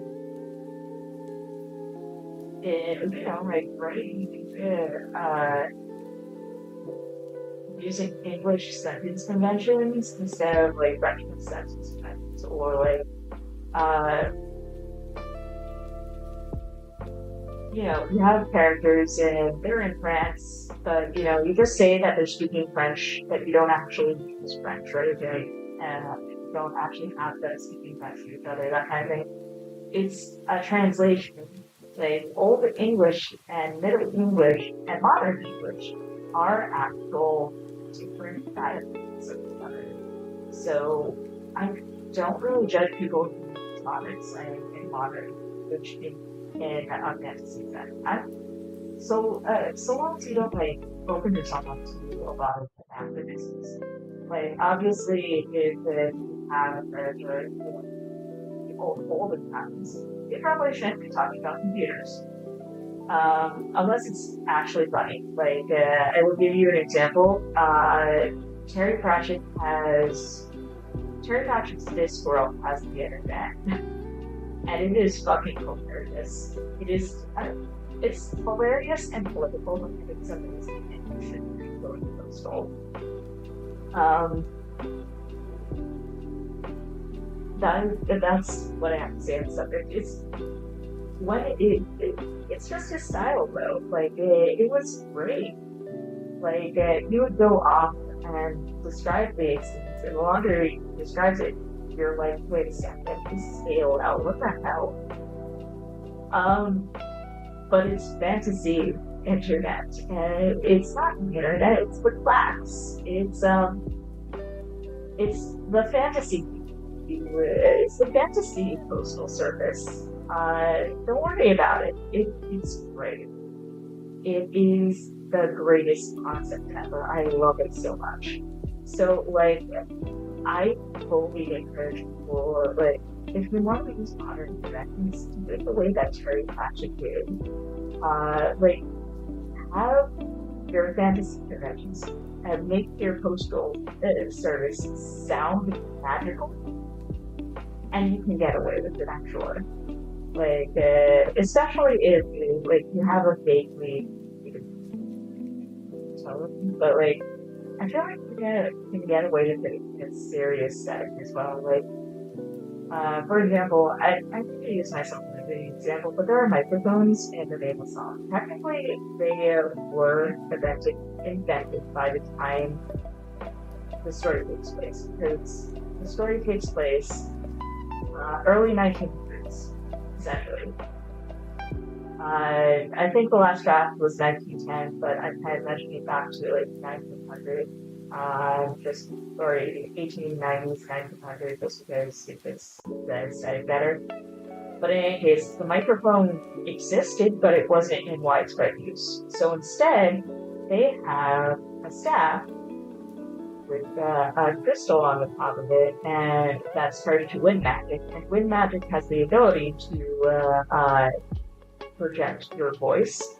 You're essentially using magic to put your voice on wind and have it carry across crowds. So there's a crystal on the end of it, and a little ring of brass to help essentially screen your breath so that only your words get across. And it is, long story short, a fucking microphone. But my readers pointed this out, and they were like, I'm confused. Why is there a microphone here? And I was like, fine, it's fantasy microphone now. So,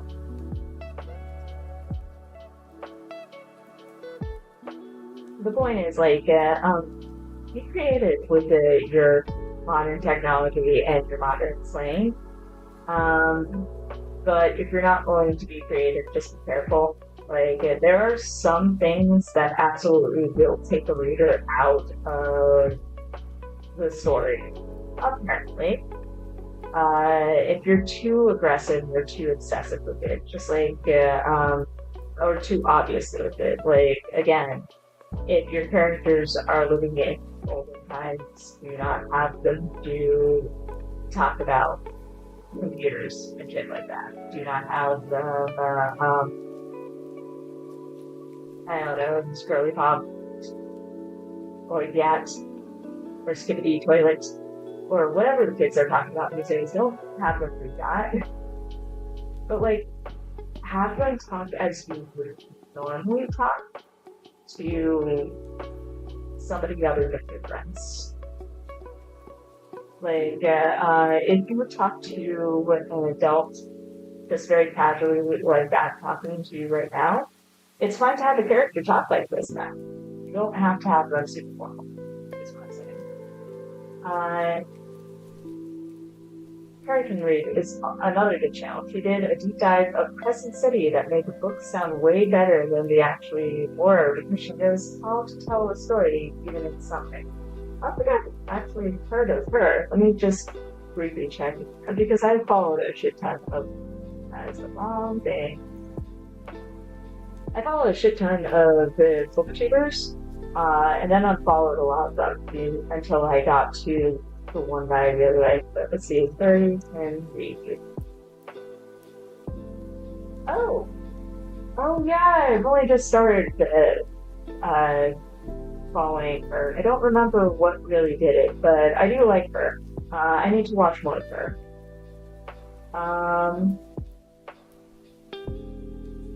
And she's an SJM fan. She just knows she has certain habits, LOL. They're both useful perspectives. Tommy has different roles, but also Terry Pratchett knows how to use those roles to best effect. Yes, he did. He very much did. Which is why we haven't really had too much people who would emulate his style but not really succeed.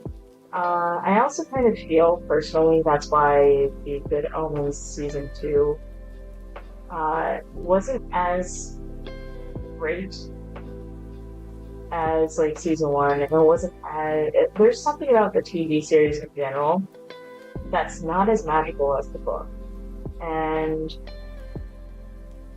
I think it's just because it was like you can tell it was a Neil Gaiman property more than a Terry Pratchett property, whereas the book is more of a Terry Pratchett property than a Neil Gaiman property. So you have the book has Neil Gaiman's dry wit, or not. The book has Terry Pratchett's dry wit. There we go. The book has Terry Pratchett's dry wit. The book has his flair for making the mundane fantastical. It has this focus on it has a certain focus on characters, but you just don't get with Neil Gaiman work. So it didn't really come as a shock to me that the estate says that most of the book was written by Terry Pratchett. Like, I kind of do wonder what contribution Neil Gaiman actually had. But then you have the TV series and season 2, and a lot of this emphasis on glitz and glamour. And sure, you could argue that it was an Amazon product and that's why, but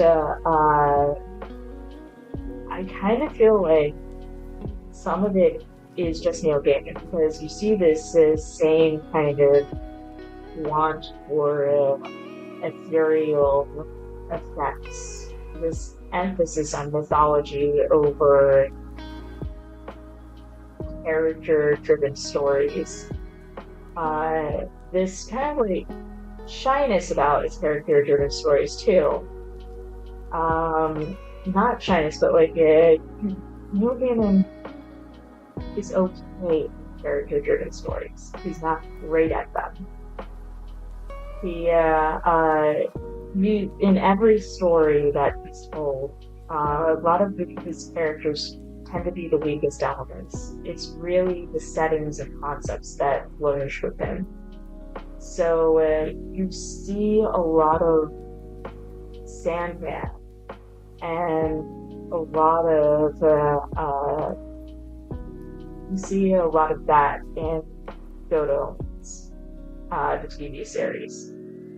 So the thing is, like Good Omens, the second season, you can tell it was trying to be like Terry Pratchett because it was supposed to be a continuation of his work. And maybe it might have been, in some respects, maybe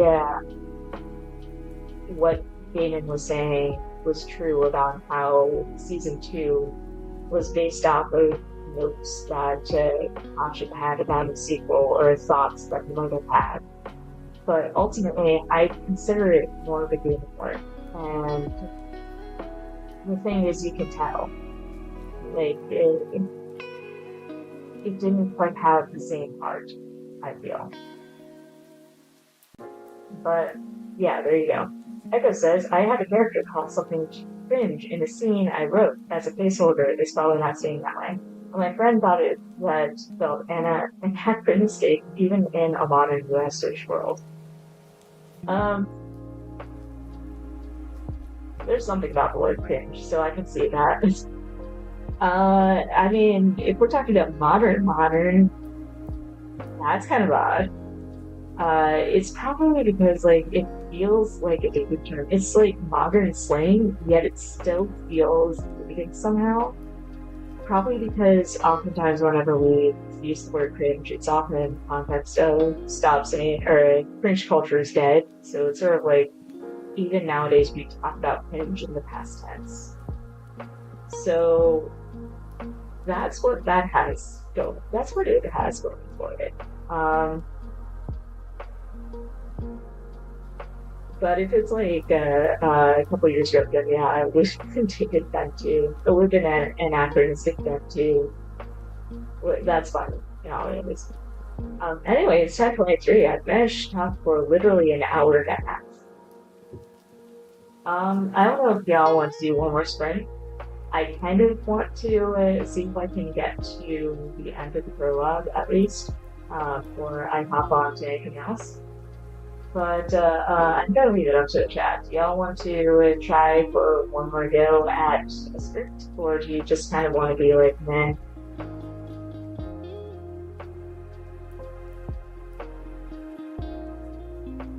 Also, please feel free to comment about the thing I said about gaming. I would love to continue on about gaming.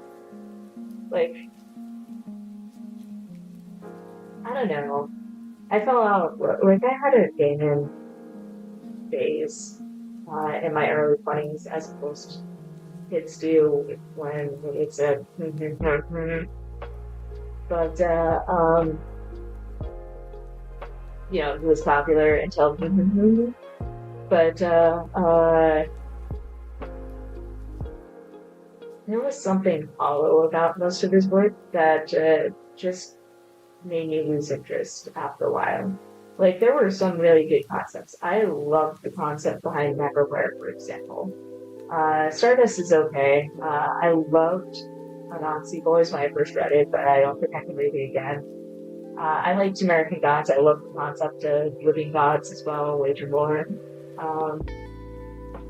And the Death comics, one of them will always be very special to me, and that is the closest thing to compliment that I will get Neil Gaiman's writing.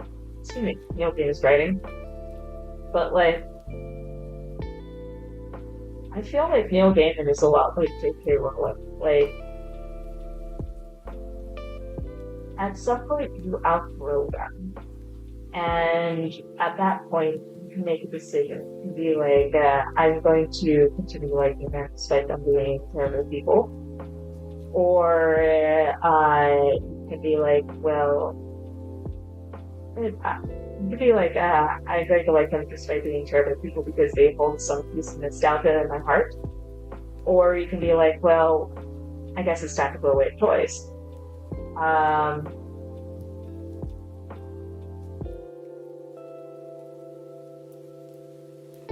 But ultimately, like, yeah, I just stopped caring about Neil Gaiman, and then the allegations came out, and then I was like, eh. I guess this cringe-based is Gen Z's like, oh yeah, I know.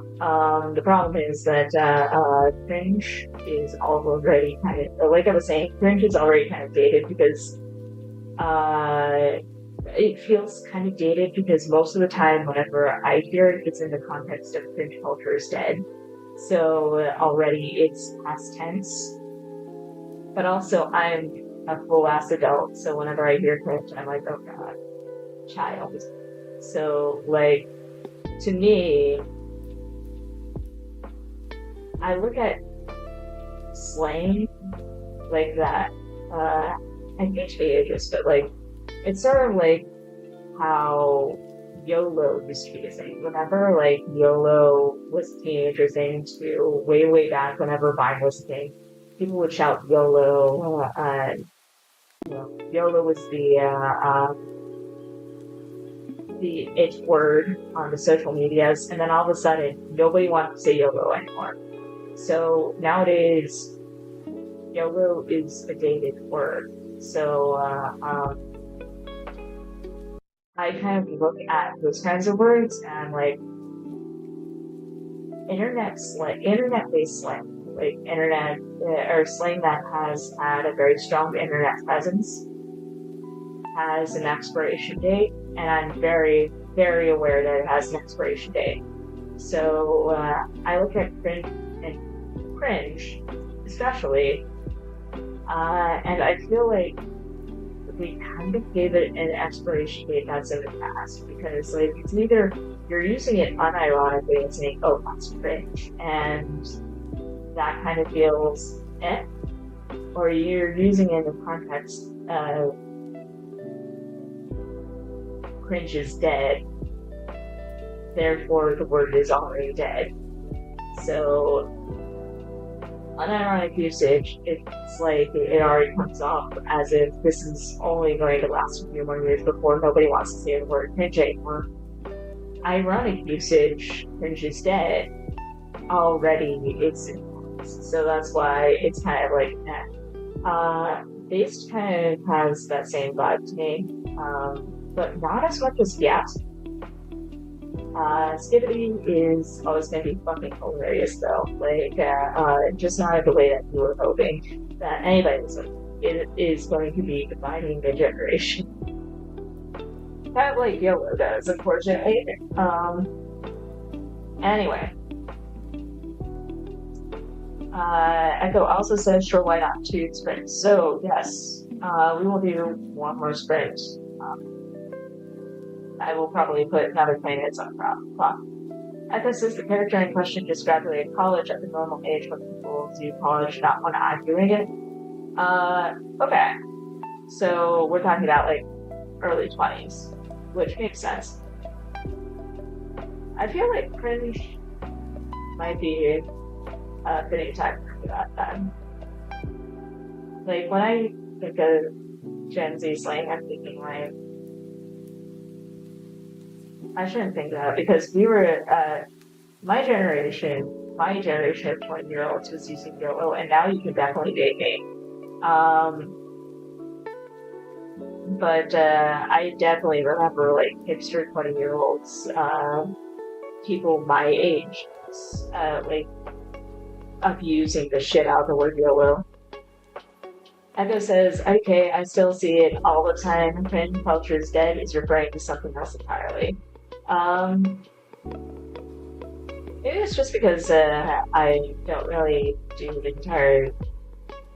I don't know, like, I kind of feel like it's a YouTube thing, maybe, or I don't surround myself with people who would use it. Let me put it this way. But then again, it's also probably that I don't hang out with enough people under a certain age. Like, I don't feel comfortable hanging out with very young, younger crowds. Like, if a teenager were to send me a friend request on B-Sky, I'd be like, yeah, sure, whatever. Just so you know, though, I am definitely going to swear at some point.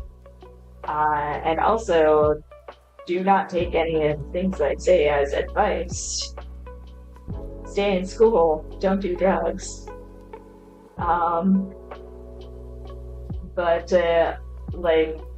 I don't make it a habit to hang out with anybody younger than a certain age. And that's not, I'd hate to sound ageist, but I used to hang out with a D&D group that was made completely out of 20-year-olds who were very into online culture. So it felt like I was surrounding myself with teenagers. It felt like I was in high school cafeteria, and it was just like super awkward. Like, there's a level of energy that kind of exudes that I just don't really click well with all that much. Full respect to like the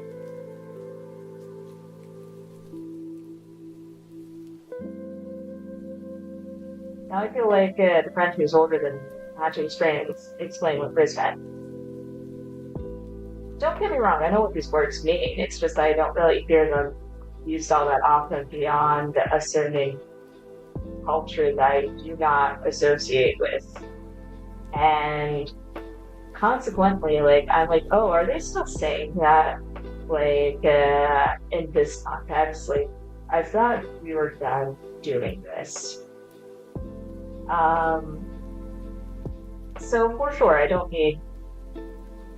I know what Riz means. I know what Gat means. I know what based and cringe means. I know what all these words mean. It's just that, again, I do not really make it a habit to hang out with a lot of people who would use those words. Just because it carries with it a certain energy and a certain level of, I want to say anger, that a certain level of emotion that I kind of can't really associate with all that often. Like, I remember when I was in that D&D group, it was like you had to be super,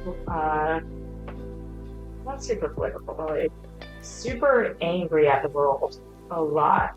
And you had to have specific, like,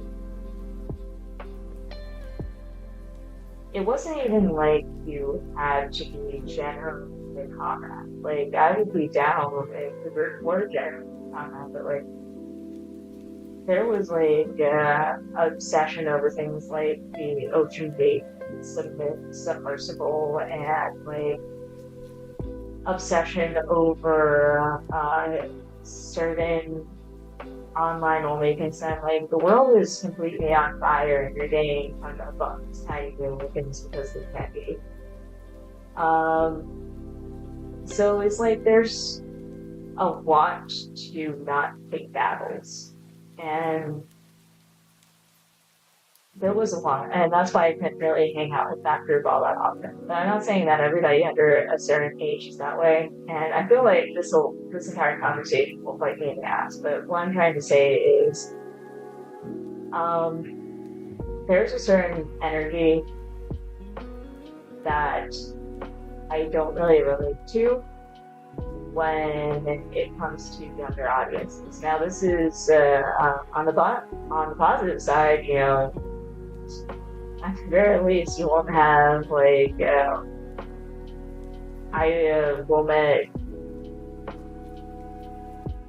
the very least, you know, teenagers can probably feel safe following me. I don't know, like, what's the worst time they do? Like, swear and they learn to swear.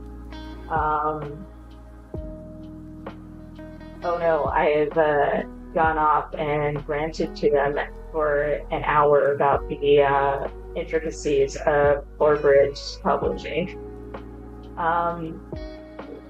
What I'm saying is, children, my shit is not going to interest you, except for the drafting book. I do not know why you'd want to follow me, but, you know, you do you, I guess. But like, I also don't really 100% feel comfortable hanging out with younger audiences. So like, you're free to hang out and like communicate or like hang out, interact with posts, read my stuff. 100%. Like, I'm writing stuff, and if you like it, I will. You know, awesome, love it. I hope that it brings you joy, and I hope that you get something out of it. I hope that you have your tiny ace awakening and you realize that there are options for you. I even hope that, you know, some of my posts will help you out, I guess.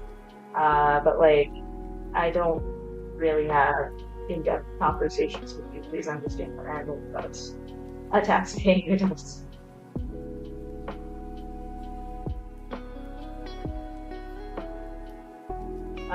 Echo says, I don't hang out with people younger than me. If I can help it, but I've had conversations about the slang and sometimes hear it from people picking it up from younger relatives.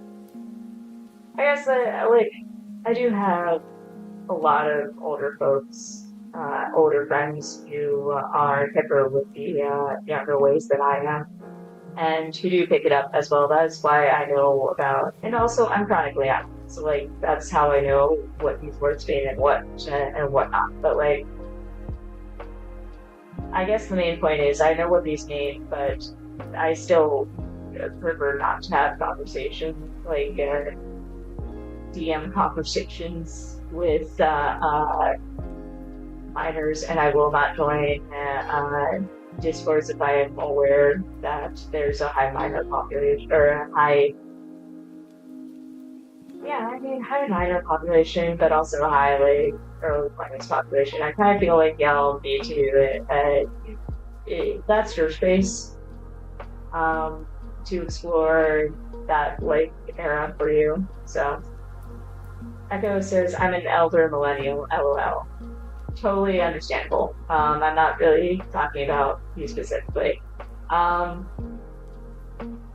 I guess the main thing is like, I don't know, like, I'm just 100% more comfortable hanging out with the older millennials and millennials in general. I think at this point, like all of them are at least the cutoff would be 25 by now. I think because like 2000 we get to Gen Z. So yeah, basically I'm cool with hanging out with all millennials and up because I just relate to them more. I know how I feel like I can have a more fulfilling conversation in other words. Whereas with the younger uh, Gen Z and younger, it's not the slang, it is the outlook and the viewpoint on what is and isn't a priority and the energy level and just a lot of different factors. So that's why younger Gen Z and younger are welcome to do whatever. I don't you can even like reply to my post and I'll reply back. You can be in the chat room and I'll reply to you. As long as you're not weird. But like, you know, no DMs or anything like that. You know what I mean? So anyway, so that's the basic rule. Anyway, so that's all awkward. I don't even know if there's anybody in the chat besides Echo now, and I apologize for going off on an hour and 40 minutes now without any sort of writing. So we're going to get into that last sprint, and hopefully I'll make it to the end of the room at the very least. If not, whatever works. But that being said, before we get into it, a little bit of an explanation, and then it turns into 11 o'clock. But a little bit of an explanation on night rights and where we're going from here. So now that I'm back into writing and now that I'm trying to get back into the draft, I'm going to try to be more consistent. I still don't know, part of the reason why I stopped streams is because I wasn't sure what my Final Fantasy FC was doing. And quite frankly, I kind of put them as a priority because they are friends. Even though, actually writing this draft is also friends. Or not friends, but important. The draft is also friends. But basically, I'm not 100% sure if we have real set dates on going forward as to what we're doing in terms of important things. A lot has happened in the past 2 months, so I can't really say. I can't really say whether or not we're rating, but there's still a core group, and we're still showing out with each other. I still look forward to those make-up sessions and chill out sessions every week. But it's like kind of nebulous right now. There has been talk about going into set days, but no real talk as to when those set days are. The only time that I know for certain is still off on Wednesdays. Tomorrow might be fine, but they're going to be. I am now in a D&D group with the FC, and if I'm reading things correctly, they might be going into a twice a month thing on 2 Wednesdays a month. So not as quite as frequently as my other group, which I played. Long story there too. Except you kind of got a lot of the story, but I can't really say for certain, what we'll be doing, but I can say for certain that Wednesdays was spotty, so very likely it's not going to be a regular thing on Wednesdays. If I have a spare Wednesday, I will do my best to get on and do a stream. So there might be another stream tomorrow. This coming Thursday, there were rumors of things happening for events, and I am looking forward to that. So very likely not that. Friday, probably not. That's when I can hang out with them as well. All weekend, I am going to be out on the town, and you know me, I do not like to do streams on the same day as I go out into the city. So, no streams all weekend. Then we're going into Hell Week. So, long story short, so I can't really say for certain if there are going to be streaming days next week. But long story short,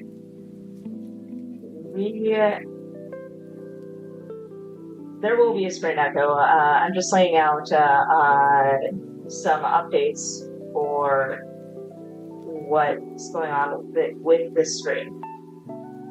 So basically, I don't know what's going to happen next week. I will keep you updated. Going forward, I will try to find a day that will be suitable to do these regularly. So right now, I can't, this is just all special sprints. Keep an eye on Blue Sky and Discord for what the next stream will happen. Most likely there will be one tomorrow, and I promise you I will not go off for an hour and 45 minutes just talking. That being been said, back to the chat very quickly. Welcome, Companion Wolf. Yes, we are still going. We are doing one more sprint in just a few minutes. But Companion Wolf says, are we still going? I just woke up from a late nap. I hope the nap was excellent. Echo says there was allegedly going to be a sprint. I guess I'll do my own sprint. Again, there will be a sprint in just a moment. You are free to do your own sprint, of course, but I promise you there is going to be a sprint in this one. Daniel Wolf says D&D group. Yes, D&D group. That having been said, yes, it is now 10:46. If there's still anybody left to chat besides Echo and Daniel Wolf, we are now preparing to do our second and final sprint of the night. It is also going to be for 20 minutes. Daniel says the nap was caused by a giant baked potato consumption, which is excellent. It would do that, wouldn't it? Like a cargo overload, that is something that happens. But that having been said, because I feel like I've stalled for an hour, 45 minutes as it was. We were supposed to start at 9:15. Oopsies. So, if you have a project, get back to your docs. 20 minutes is on the clock, and I will see you on the other side, just for farewells and whatnot. So that having been said,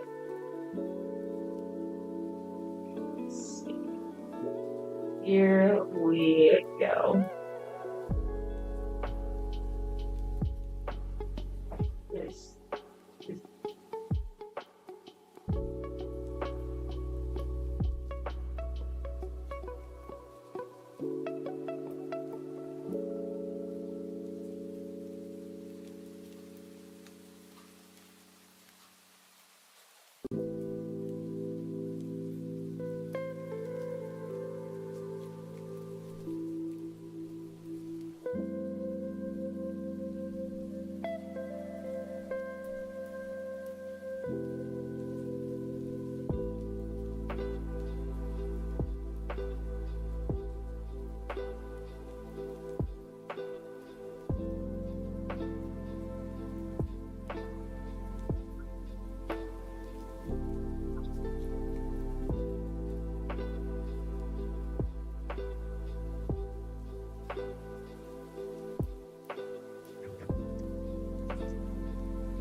Alright, and that is the second 20 minutes. Unfortunately, some time got chewed up on my end because I got that little YouTube warning saying that what is playing is copyrighted music, which is why you heard a little blip. I'm going to experiment before our next session to figure out what I can play instead. That isn't copyright and won't strike. It'll probably be the generic stuff in the YouTube library next time around. But in any case, that is 291 words from me. How did the rest of you do? Hopefully well.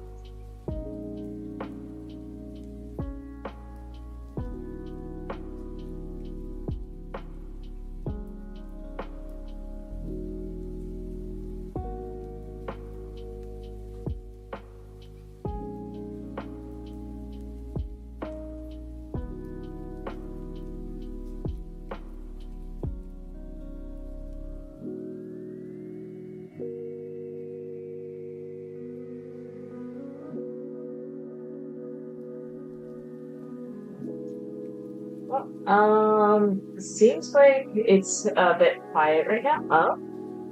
Jax Wolff says, I was trying to pick a TTRPG to play, but got distracted by everything in the big bundle I got today. That is totally understandable. I hope you managed to sift through and find something that you like, and I hope that the bundle is actually good once you dive into it. I know that sounds a little bit negative, and I apologize. What I mean to say is, hopefully you dive into it and you enjoy it more than you thought you would. Otherwise, it is totally okay that you got distracted. That is completely cool. Other than that, I kind of feel like this is a good place to stop. I've already gone over the expectations for streams. So, yeah, for sure, keep an eye on Blue Sky tomorrow. Very likely there will be another stream. If you're not on Blue Sky, I will also be making the announcement on Discord. I realize I'm not super active on Discord otherwise. That is my bad. I would say I'll work on that, but I never do. But other than that, very likely I will see y'all tomorrow. 8 o'clock as usual. Where hopefully we will be doing full-on sprints. The 3 sets of sprints. And hopefully I will be on chapter 1 by then. I will continue to work on prologue for the rest of the night. Jax Wolff says there's some cool things. A lot of it was stuff I haven't seen before in other bundles. It's the Transferite 2025 one. That is really cool. Excellent. Thank you so much for also supporting indie trans creators on HBO. I've heard of that bundle. I've heard of a lot of trans bundles coming out of Itch.io, and it's really cool to hear. It actually makes me super excited about what we're going to get out of Pride Month. Just imagine all the queer bundles, the trans bundles again. It's going to be a wild dream, I hope. Fingers crossed. If not, I am putting that note out there for people to steal. Other than that, thank you all for coming in, and I apologize for going off for that. That was actually probably a record for me. An hour and 45 minutes of nothing but talking. But, it feels good to do that. And I feel like I did need to go on for that long. It's been very long since I talked for longer than 10 minutes. For longer than 10 minutes at a time. So it's a delight to be back. Tomorrow, I promise, though, I will try to rein it in a little bit. We will get to 3 sprints. And we're going to have a lot of fun. So, with that all said, thank you all again for coming. And I will see you all tomorrow. Have a great night. Get plenty of rest. Drink a lot of water tomorrow. And hopefully it will be a nice day. Good night, everybody.